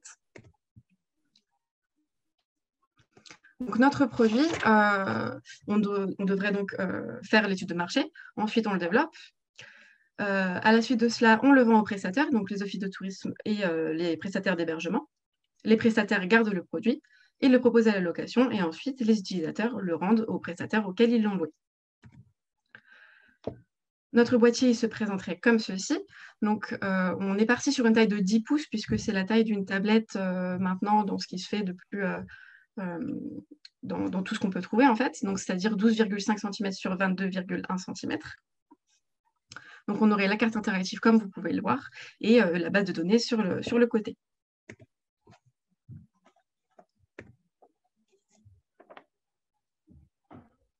Okay. Donc, pardon, excusez-moi. On sait aussi qu'on a une certaine concurrence puisqu'on a vu qu'il y avait une application qui existait qui s'appelle Guidigo qui propose le même genre de service, mais le problème c'est qu'elle n'est pas exhaustive et qu'elle n'est plus maintenant très utilisée. Cette application, on n'en entend plus vraiment parler. Et aussi, elle présente un autre inconvénient, excusez-moi, c'est qu'il faut avoir un téléphone assez performant pour la faire fonctionner. Là, le boîtier, on le prend en office de tourisme, on sait qu'il va fonctionner.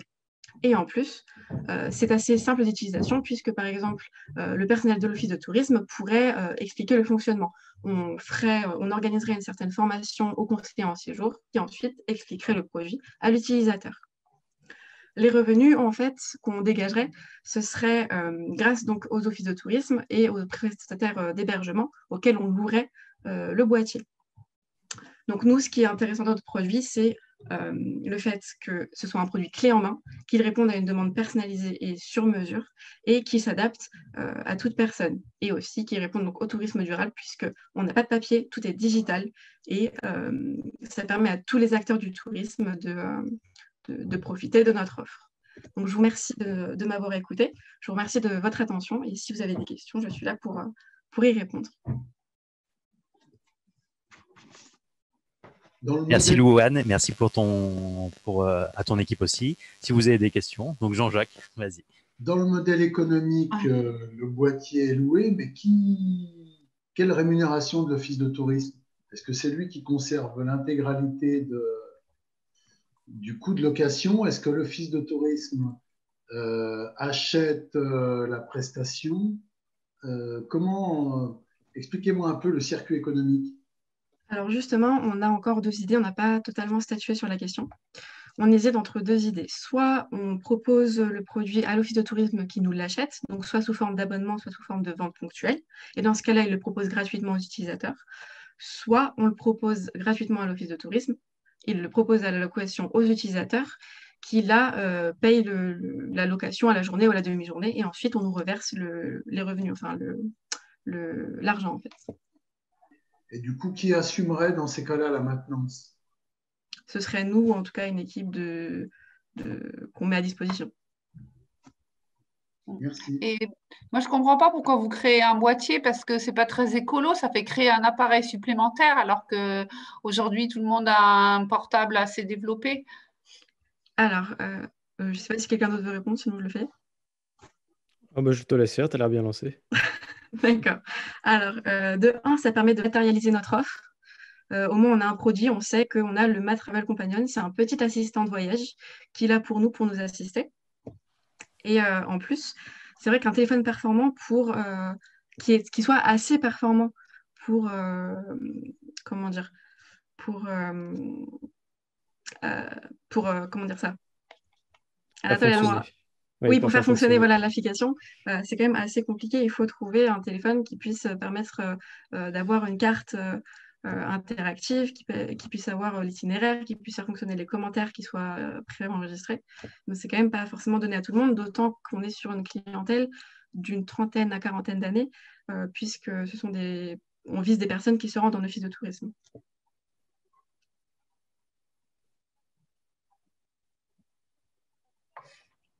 Moi, j'ai une question. C'est quoi la plus-value du boîtier une fois qu'on a le boîtier, qu'on a l'itinéraire est-ce qu'il fait quoi d'autre en plus?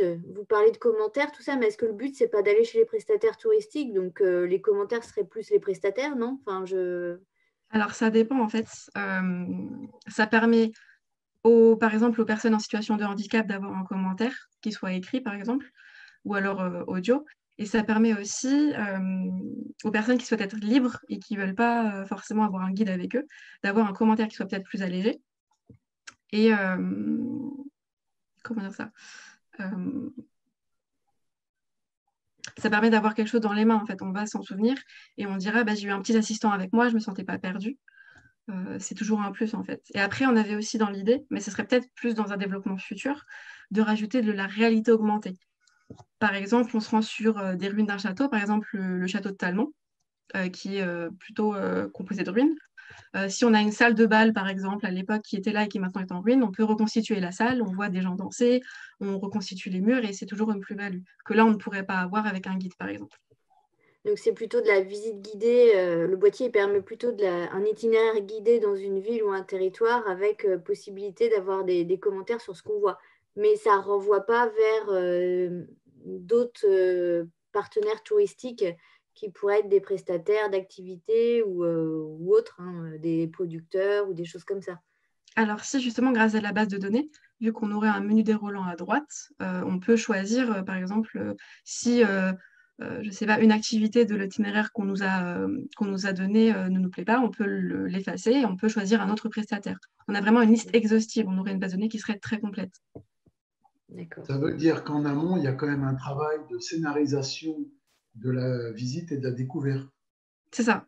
Dernière réponse, Louane. Donc, si tu veux argumenter. Mais après, je ne sais pas si les autres veulent peut-être rajouter leur touche personnelle, mais... Ah, bah, pour moi, honnêtement, tout a été bien dit. Mais du coup, voilà, c'était vraiment ça. Oui, voilà, on a un vrai travail de recherche en amont qui doit se faire et qui, du coup, nous donnerait cette base de données qui serait vraiment complète et exhaustive. Merci. Je vous en prie. Merci, Louane. Merci aussi à ton équipe.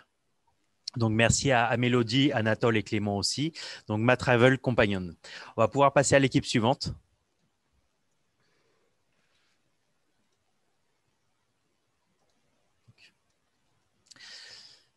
Je vais demander à l'équipe 22, vélo responsable, de venir concevoir un circuit de 3 jours en vélo sur les bords de Loire avec des activités éco-responsables. Donc, Baptiste, Alissa, Hugo. Tout à fait. Bonjour. Bonjour. Bonjour. Alors, on va commencer par se présenter pendant que Baptiste fait le partage d'écran. Donc, moi, c'est Hugo Berleux. Je suis élève en 2e année de BTS Tourisme au lycée Atlantique de Luçon. Nous avons aussi Alissa qui n'est pas là aujourd'hui. Elle est chez elle et elle a un ordinateur fixe. Donc, elle est présente ici, mais elle n'a pas de micro et de caméra. Elle s'appelle Alissa Gadet. Elle est dans la même école, même classe que nous. Et enfin, je te laisse te présenter. Donc, moi, Baptiste Levé, pareil, étudiant en BTS Tourisme à Luçon, Atlantique. À vous de jouer, Hugo, Baptiste, à vous de jouer. Vous voyez bien l'écran, tout est bon? Tout est bon. Alors, donc, mes collègues et moi, on a identifié un besoin des touristes qui était d'abord un besoin que nous, on a identifié par nous-mêmes puisque c'est quelque chose qu'on aimerait faire. Et ensuite, on a demandé du coup à une base de potentiels futurs clients si ça pouvait les intéresser. Ce serait un circuit clé en main avec une envie, avec des clients qui ont une envie d'écotourisme, d'un tourisme éco-responsable, de pouvoir voyager sans pour autant polluer. Alors pourquoi tout d'abord un circuit clé en main? Parce que les touristes n'ont pas forcément envie de faire leur propre itinéraire ou de demander ça à des offices de tourisme, ce qui pourrait se révéler fastidieux. Nous, on peut leur faire du coup entièrement toutes les choses sans qu'ils aient à le faire. Et de plus, nous avons des partenariats avec des producteurs locaux qui ne pourraient pas avoir d'eux-mêmes. Voilà.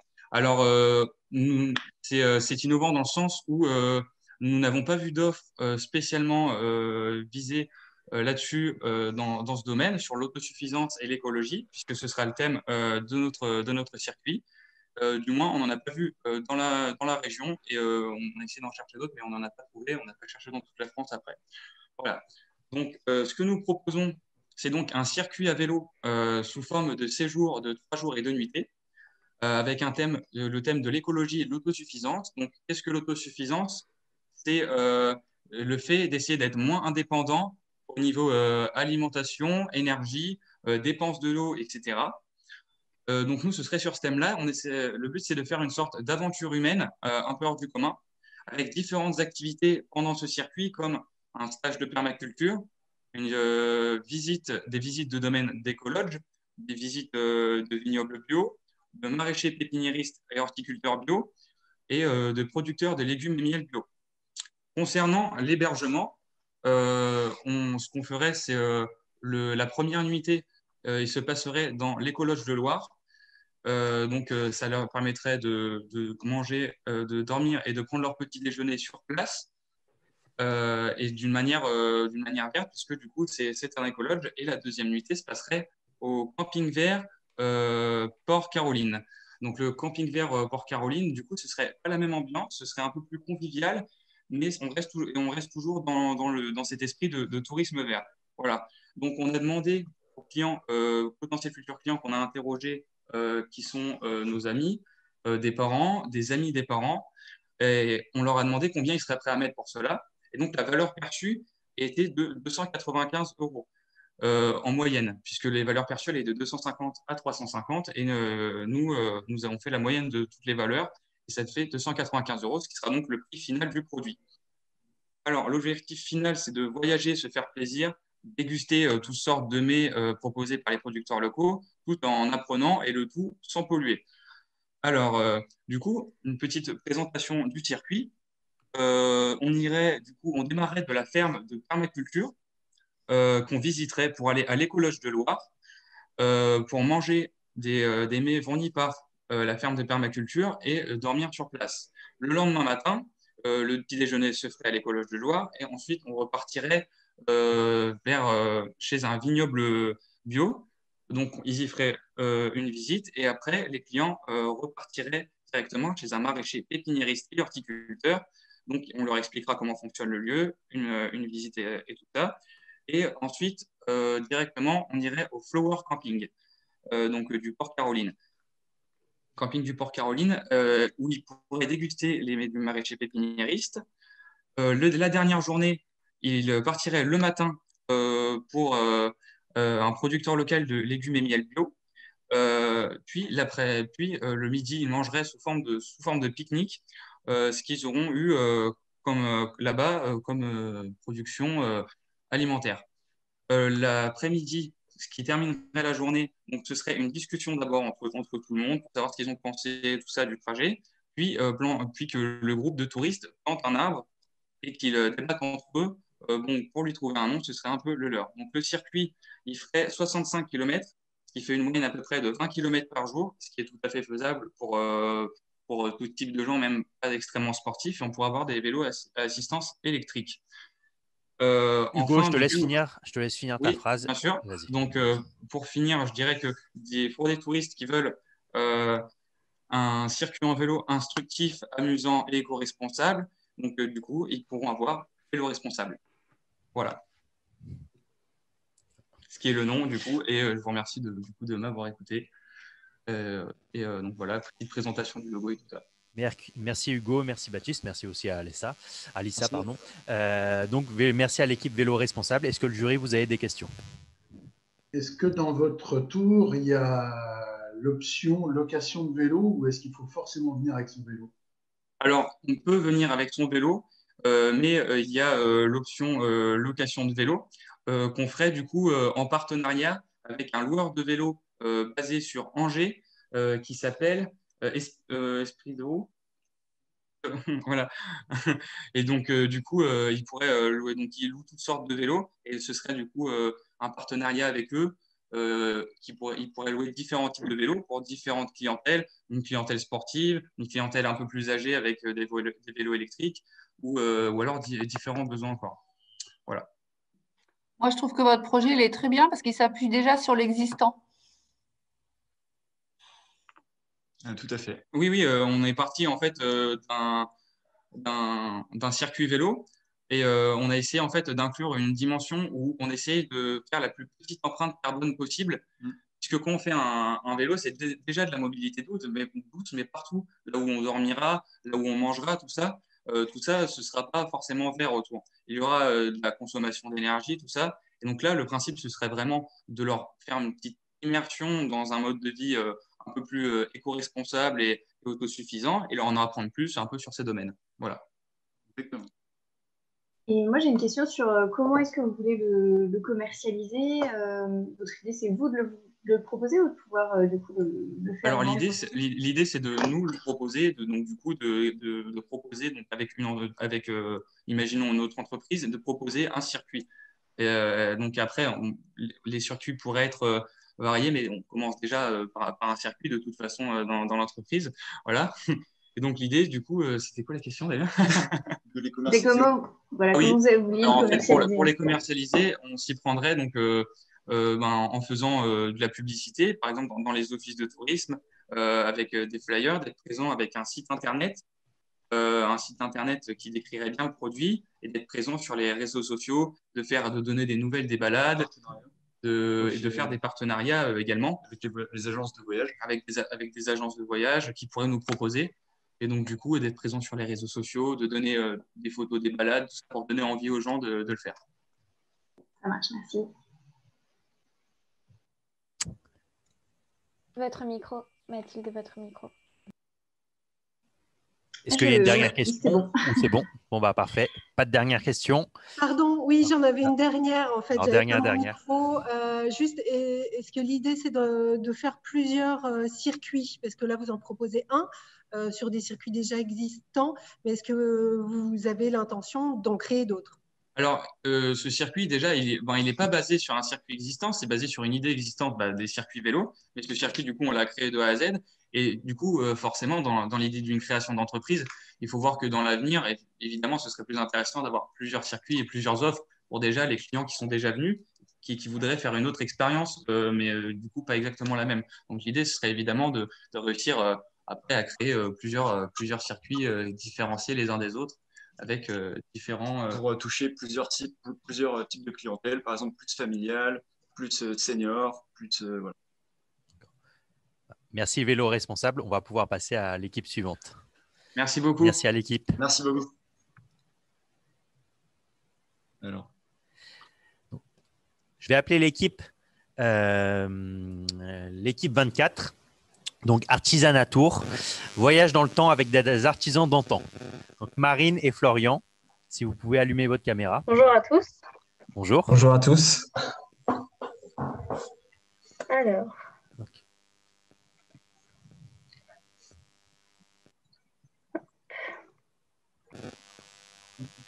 Donc, qui va pitcher et qui va présenter? Vous voyez mon écran? On va le faire à deux, du coup, la présentation. Alors, moi, D'accord. Okay, ouais, je passe les slides et on pitch à deux. D'accord. OK. Parfait, Marine. Parfait, Florian. On voit bien les slides. OK, super. Alors, bonjour à tous. On va commencer donc par se présenter. Donc, moi, c'est Marine. Je suis étudiante en deuxième année de Master Tourisme Monde Chinois à l'Estua.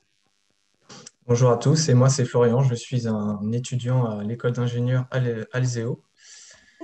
Donc, nous avions trouvé qu'il y avait beaucoup de manque de relations humaines entre les touristes et les acteurs locaux, notamment justement les artisans d'art. Donc, nous avons décidé de pouvoir créer du lien justement entre les artisans et le tourisme, pouvoir donner envie et faire découvrir l'artisanat dans justement la région des Pays de la Loire, pour commencer.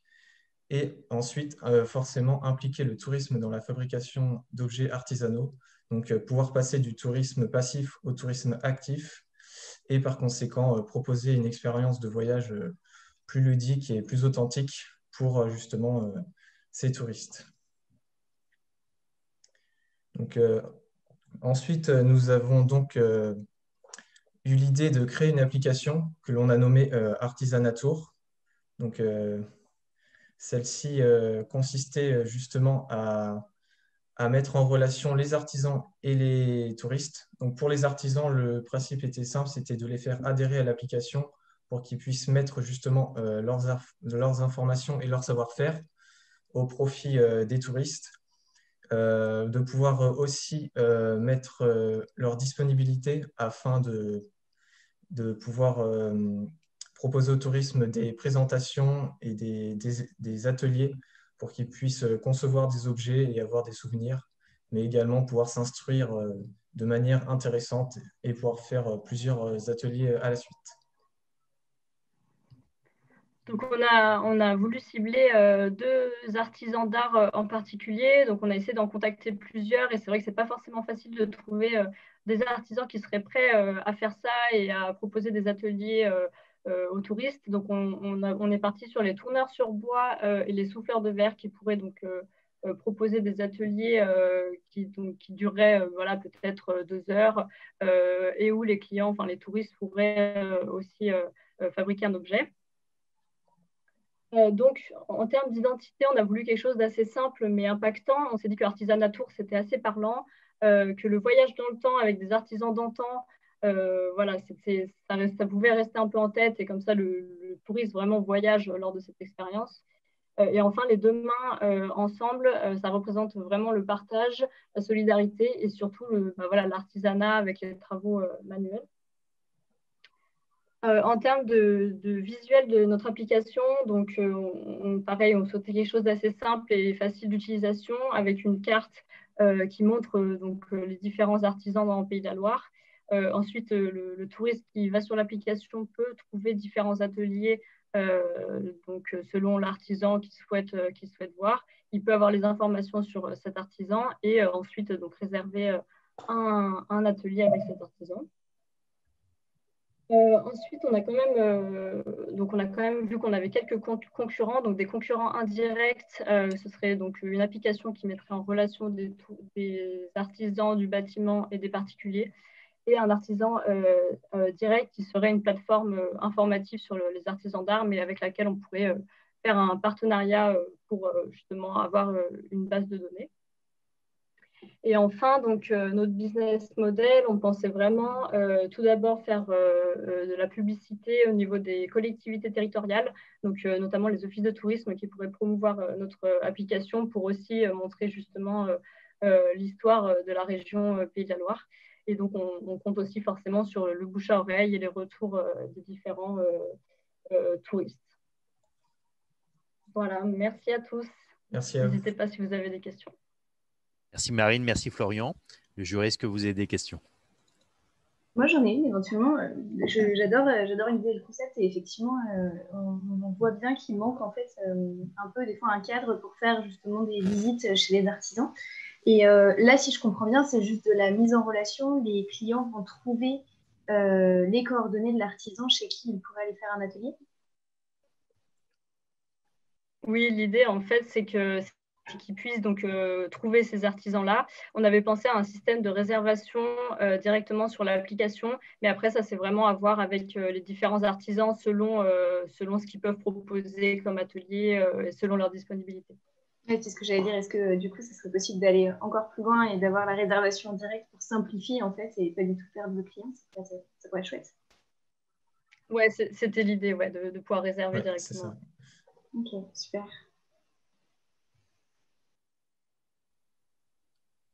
Et du coup, vous vous rémunérez comment par rapport, vous prenez un pourcentage sur le coût client ou... Du coup, on avait pensé de base de faire l'application payante pour justement le tourisme et gratuite pour les adhérents, donc les artisans, afin qu'ils puissent, pour qu'on puisse avoir une certaine rémunération et qu'eux puissent faire valoir leur savoir-faire auprès des touristes.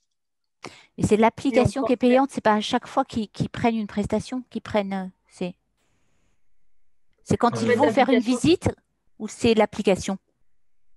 L'application serait payante dans un premier temps et après, le touriste, lui, devra payer donc, ces différentes prestations. Donc, nous, on aura après une commission sur ces différents ateliers. Et voilà, l'artisan, pour lui, normalement, c'est tout bénef parce que pour le coup, il gagne l'argent des ateliers et la promotion du coup due aux touristes.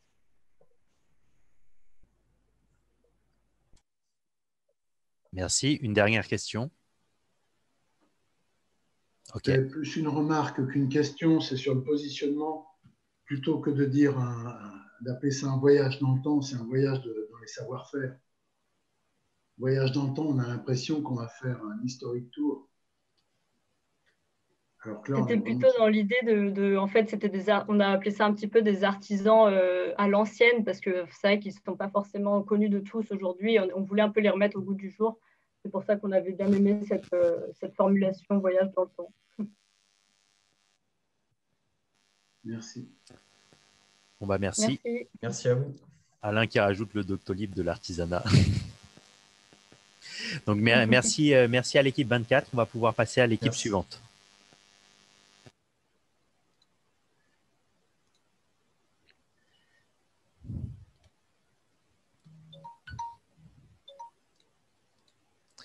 Donc, je vais appeler la dernière équipe. Donc, on arrive à la fin des pitchs, hein, équipe 25. Musher, reconnectez-vous. Musher est une solution dédiée aux passionnés de la nature désireux de faire découvrir leur territoire en nous reconnectant avec la nature. Donc, je vais demander à Marine, Nicolas et Robin de clôturer les pitchs. Voilà. Yes, je suis là, je suis connecté. Super, Robin. Je suis là aussi. On excuse Nicolas qui est absent et qui s'occupe de ses 30 chiens. Vous allez comprendre de quoi on parle dans quelques instants. Nicolas de Husky Dream. Voilà.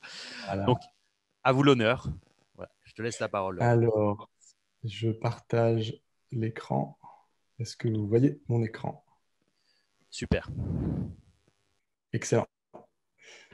Bon, déjà, c'est un honneur de clôturer ces 11 pitchs et ces 11 équipes. Donc, bravo à tous. Et j'espère qu'on va pouvoir terminer ça en beauté. Donc, c'est parti. Je m'appelle Robin, je représente donc l'équipe 25. Et notre projet s'appelle Musher, reconnectez-vous. Alors, Musher, c'est une solution d'accompagnement digital clé en main dédiée aux passionnés de nature désireux de faire découvrir leur territoire par des activités touristiques en reconnexion avec la nature. Alors peut-être que certains d'entre vous ne connaissent pas le terme musher. Musher, c'est un conducteur de chien de traîneau sur roue ou sur neige. Parce qu'en fait, on connaît le traîneau sur neige, mais vous allez voir qu'il y a aussi des traîneaux sur roue. Alors on a identifié dès le début trois problèmes. La première, c'est pour un musher, c'est la difficulté de s'installer et de s'implanter quelque part, parce qu'il n'y a pas d'informations sur ce métier et il y a très peu de formation. Il y a un organisme de formation en France et ce n'est pas beaucoup. Il y a une forte saisonnalité.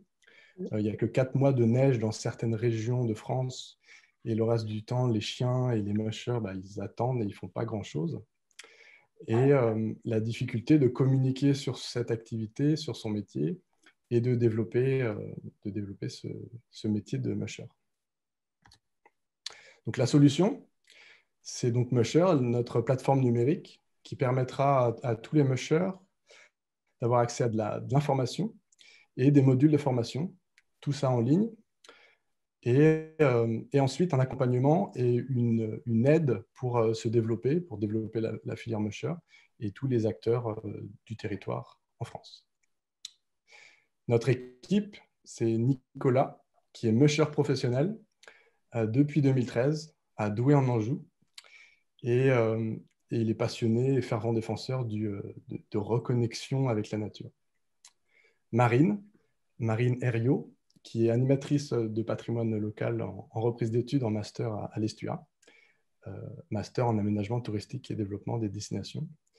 Et moi-même, qui suis entrepreneur dans la tech et dans le développement durable, et en juin de longue date, et je viens de revenir après 2 ans à l'étranger. Donc, vous l'aurez compris, notre modèle, c'est du B2B2C. Musher, donc notre plateforme, va aider les mushers à s'installer et vendre leur activité aux touristes.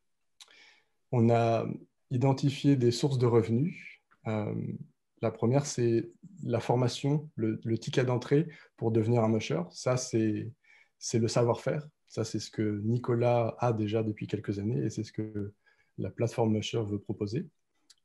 Des formations continues, mais aussi tout un accompagnement sur tout le matériel, donc les chiens de traîneau. Les mushers pourront s'approvisionner en chiens de traîneau formés, sélectionnés.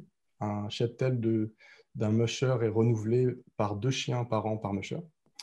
Et puis ensuite, des choses type chenilles préfabriquées pour que le musher puisse installer, du matériel, des traîneaux et tout l'équipement qui va avec. La structure des coûts, c'est pour nous la construction et la maintenance de notre plateforme, le marketing pour se faire connaître et pour faire connaître la filière musher, la production des formations initiales et formations continues, en ligne et en présentiel, et puis de la ressource humaine qui représente à peu près 2 salariés à plein temps pour s'occuper à la fois du côté back-end musher et de la gestion de la clientèle touriste. Alors le marché actuel, c'est quoi? C'est Nicolas Douai en Anjou, il est seul à Douai. Au niveau des Pays de la Loire, il y a 6 mushers répertoriés. Et en France, il n'y en a que 150. Je ne sais pas si ça vous parle, mais par rapport à l'envergure du territoire, c'est peu, 150. Et on a la chance d'avoir un petit peu de recul sur cette activité et on voit que les chiffres sont bons. Nicolas nous a donné gentiment ces chiffres de progression de chiffre d'affaires. Donc, il faut voir 2 parties, la partie hors neige et la partie neige, puisque lui fait les deux, 40% hors neige et 60% à la neige. Et on voit, là, ce qu'il faut retenir, c'est le taux de progression sur chaque année 2018, 2019, 2020. On est clairement sur une progression. Il y a une demande qui est là. Les gens veulent faire ce genre d'activité en France. Donc, ils consomment de plus en plus et on voit les chiffres sont bons. Et enfin, je vous présente Lilou et Pixel, qui sont deux chiens de Nicolas et qui vous attendent si vous voulez aller faire une petite balade avec elle et avec eux. Et ça se passe à Douai en Anjou. Et le site, un jour, s'appellera peut-être musherpro.fr. Merci.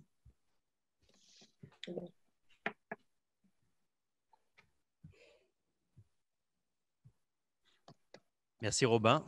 Merci aussi à ton équipe. Merci à Marine et Nicolas. Et aussi à Léo, Lilou, pardon, et Pixel, les chiens de Nicolas. Est-ce que le jury, vous avez des questions pour Musher? Oui, je trouve que c'est pas… certes, Musher, là, c'est implanté à Douai en Anjou, mais est-ce que c'est vraiment une activité qui correspond à notre territoire de Loire-Atlantique, de Pays de Loire? Alors, vous dites ça peut-être parce que, comme moi, avant qu'on vous présente ça, vous pensiez que faire une balade en chien de traîneau, c'était plus en montagne et plus à la neige.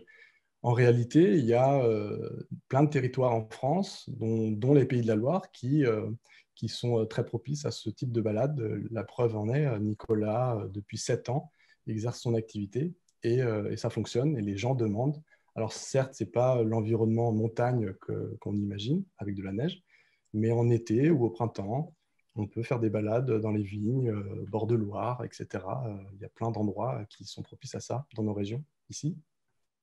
Il faut, c'est surtout avoir des itinéraires et des sites accessibles. Eh bien, on compte sur vous pour nous proposer des choses qui connaissaient bien le territoire, surtout à Saumur. Dans le sud de l'agglo, autour de Douai, on est en train de travailler sur un GR de 130 km. L'idée aussi, c'est de travailler en partenariat avec les institutionnels du territoire, notamment les offices de tourisme. Et justement, le développement de cette activité en Anjou ou ailleurs, sur d'autres territoires, peut être un moyen d'attirer davantage de visiteurs et puis de faire rayonner le territoire de manière un peu insolite. Donc, ce projet de développement, il serait en accord avec un partenariat avec les offices de tourisme et les institutionnels, justement pour relayer cette info. Voilà. Moi, il y a juste quelque chose qui m'interpelle sur la saisonnalité, parce que là, il dit qu'il fait du coup de l'activité en été, mais en hiver, en Anjou, il n'y a quand même pas beaucoup de neige, donc il s'en va, il va sur un autre territoire exercer pour vraiment avoir de la clientèle en hiver. Alors, je pense que Nicolas doit nous écouter, mais je ne sais pas s'il est en mesure de répondre parce qu'il est avec ses 30 chiens et qui dit 30 chiens dit ça prend du temps. Et je pense qu'il s'organise suffisamment bien pour être à la bonne saison au bon endroit. Et il a certainement des terrains, des endroits où il peut jongler un petit peu. Mais je ne pense pas que ce soit le cas de beaucoup de mushers. Il y a les roues, hein. Même s'il n'y a pas de neige, ça fonctionne quand même avec les roues, donc même en hiver. Ok, d'accord. Non, je pensais que quand vous disiez hiver, il fallait vraiment avoir cette partie aussi neige qui arrivait. Justement. Ok, c'est une activité en fait qui se fait toute l'année finalement. Oui, voilà. Okay, à partir du moment où on aime prendre l'air et les grands espaces, voilà. Il y a juste un petit bémol, c'est la santé des chiens. Nicolas m'a expliqué qu'à partir d'une certaine température, les chiens ne peuvent plus se refroidir en courant et en tirant le traîneau. Et donc, à partir d'un certain degré, on évite de sortir pour préserver la santé des chiens. Sinon, c'est dangereux pour eux. Oui, donc, ça reste des chiens fragiles. En été, en canicule, ce n'est pas possible du tout. Même s'ils sont 12, à tirer un traîneau, c'est quand même physiquement éprouvant pour eux. Moi, j'ai une question concernant votre cible, parce que j'ai cru enfin, vous me dites, si j'ai bien compris, qu'on est plutôt, par exemple, dans votre prestation, sur la formation des mushers, sur la vente de chiens. Donc, votre cible, en fait, c'est les mushers, ce n'est pas les touristes. Donc, c'est… Ouais, exactement. Alors, au départ, ce seraient des gens qui voudraient devenir mushers. Donc, et vous pensez qu'il y a un potentiel, parce qu'il y en a 6, si j'ai bien compris, en Pays de la Loire, aujourd'hui? Oui, c'est peu. Et donc, là, votre cible, c'est le potentiel de musher. Oui, c'est former des mushers en Anjou et puis même sur un territoire plus large peut-être demain. Mais ce seraient des gens aussi qui auraient peut-être envie de changer de métier. On en parle beaucoup. Alors notre idée, évidemment, elle a émergé avec cette période un petit peu compliquée qui est avec le Covid, où il y a des gens qui décident de changer de vie, d'avoir un métier en quête de sens. Et pourquoi pas, voilà, cette cible-là, des gens qui aimeraient du coup être au contact de la nature, avoir un métier qui correspondrait davantage à leurs valeurs et qui voudraient promouvoir un tourisme durable, responsable et être acteur de ce type de changement. Donc, voilà, ce serait à happer des gens qui voudraient changer de vie, tout simplement, et vivre au grand air. Et je rajouterais juste qu'au-delà de ceux qui veulent se reconvertir et devenir mushers, on se rend compte aujourd'hui que les mushers qui proposent ces activités, Nicolas nous l'a assuré, très peu d'entre eux ont le diplôme d'État qui est demandé pour exercer cette activité. Oui. Donc, on peut dire qu'ils sont dans l'illégalité à exercer ces sorties touristiques. Donc, tout l'accompagnement pour nous, c'est de les accompagner vers une légalité avec de la formation, avec ce diplôme et le développement de quelque chose d'officiel, pas quelque chose d'un peu flou dont on ne connaît pas les… Ce sera encadrer la pratique. Aujourd'hui, il faut un DGEPS attelage canin depuis 2007 pour pouvoir exercer officiellement le métier de manière déclarée. Or, ce n'est pas le cas. Donc, il y aurait aussi une volonté d'encadrer cette pratique. Voilà. J'ai fini. Ok, bon bah super. Bon bah merci à Musher et à l'équipe. On va pouvoir passer à la suite. Donc merci à Marine, merci Nicolas, merci Robin et merci bien sûr à toutes les équipes qui ont participé au hackathon. Merci pour vos pitchs. On voit que vous avez tous super bien travaillé, fait des super pitchs. Ce que je vous propose, c'est de pouvoir patienter. Le jury, on va passer dans une salle. Donc, on va vous mettre dans une salle privée. Vous avez juste à accepter. On se rejoint tous dans cette salle privée. À tout de suite.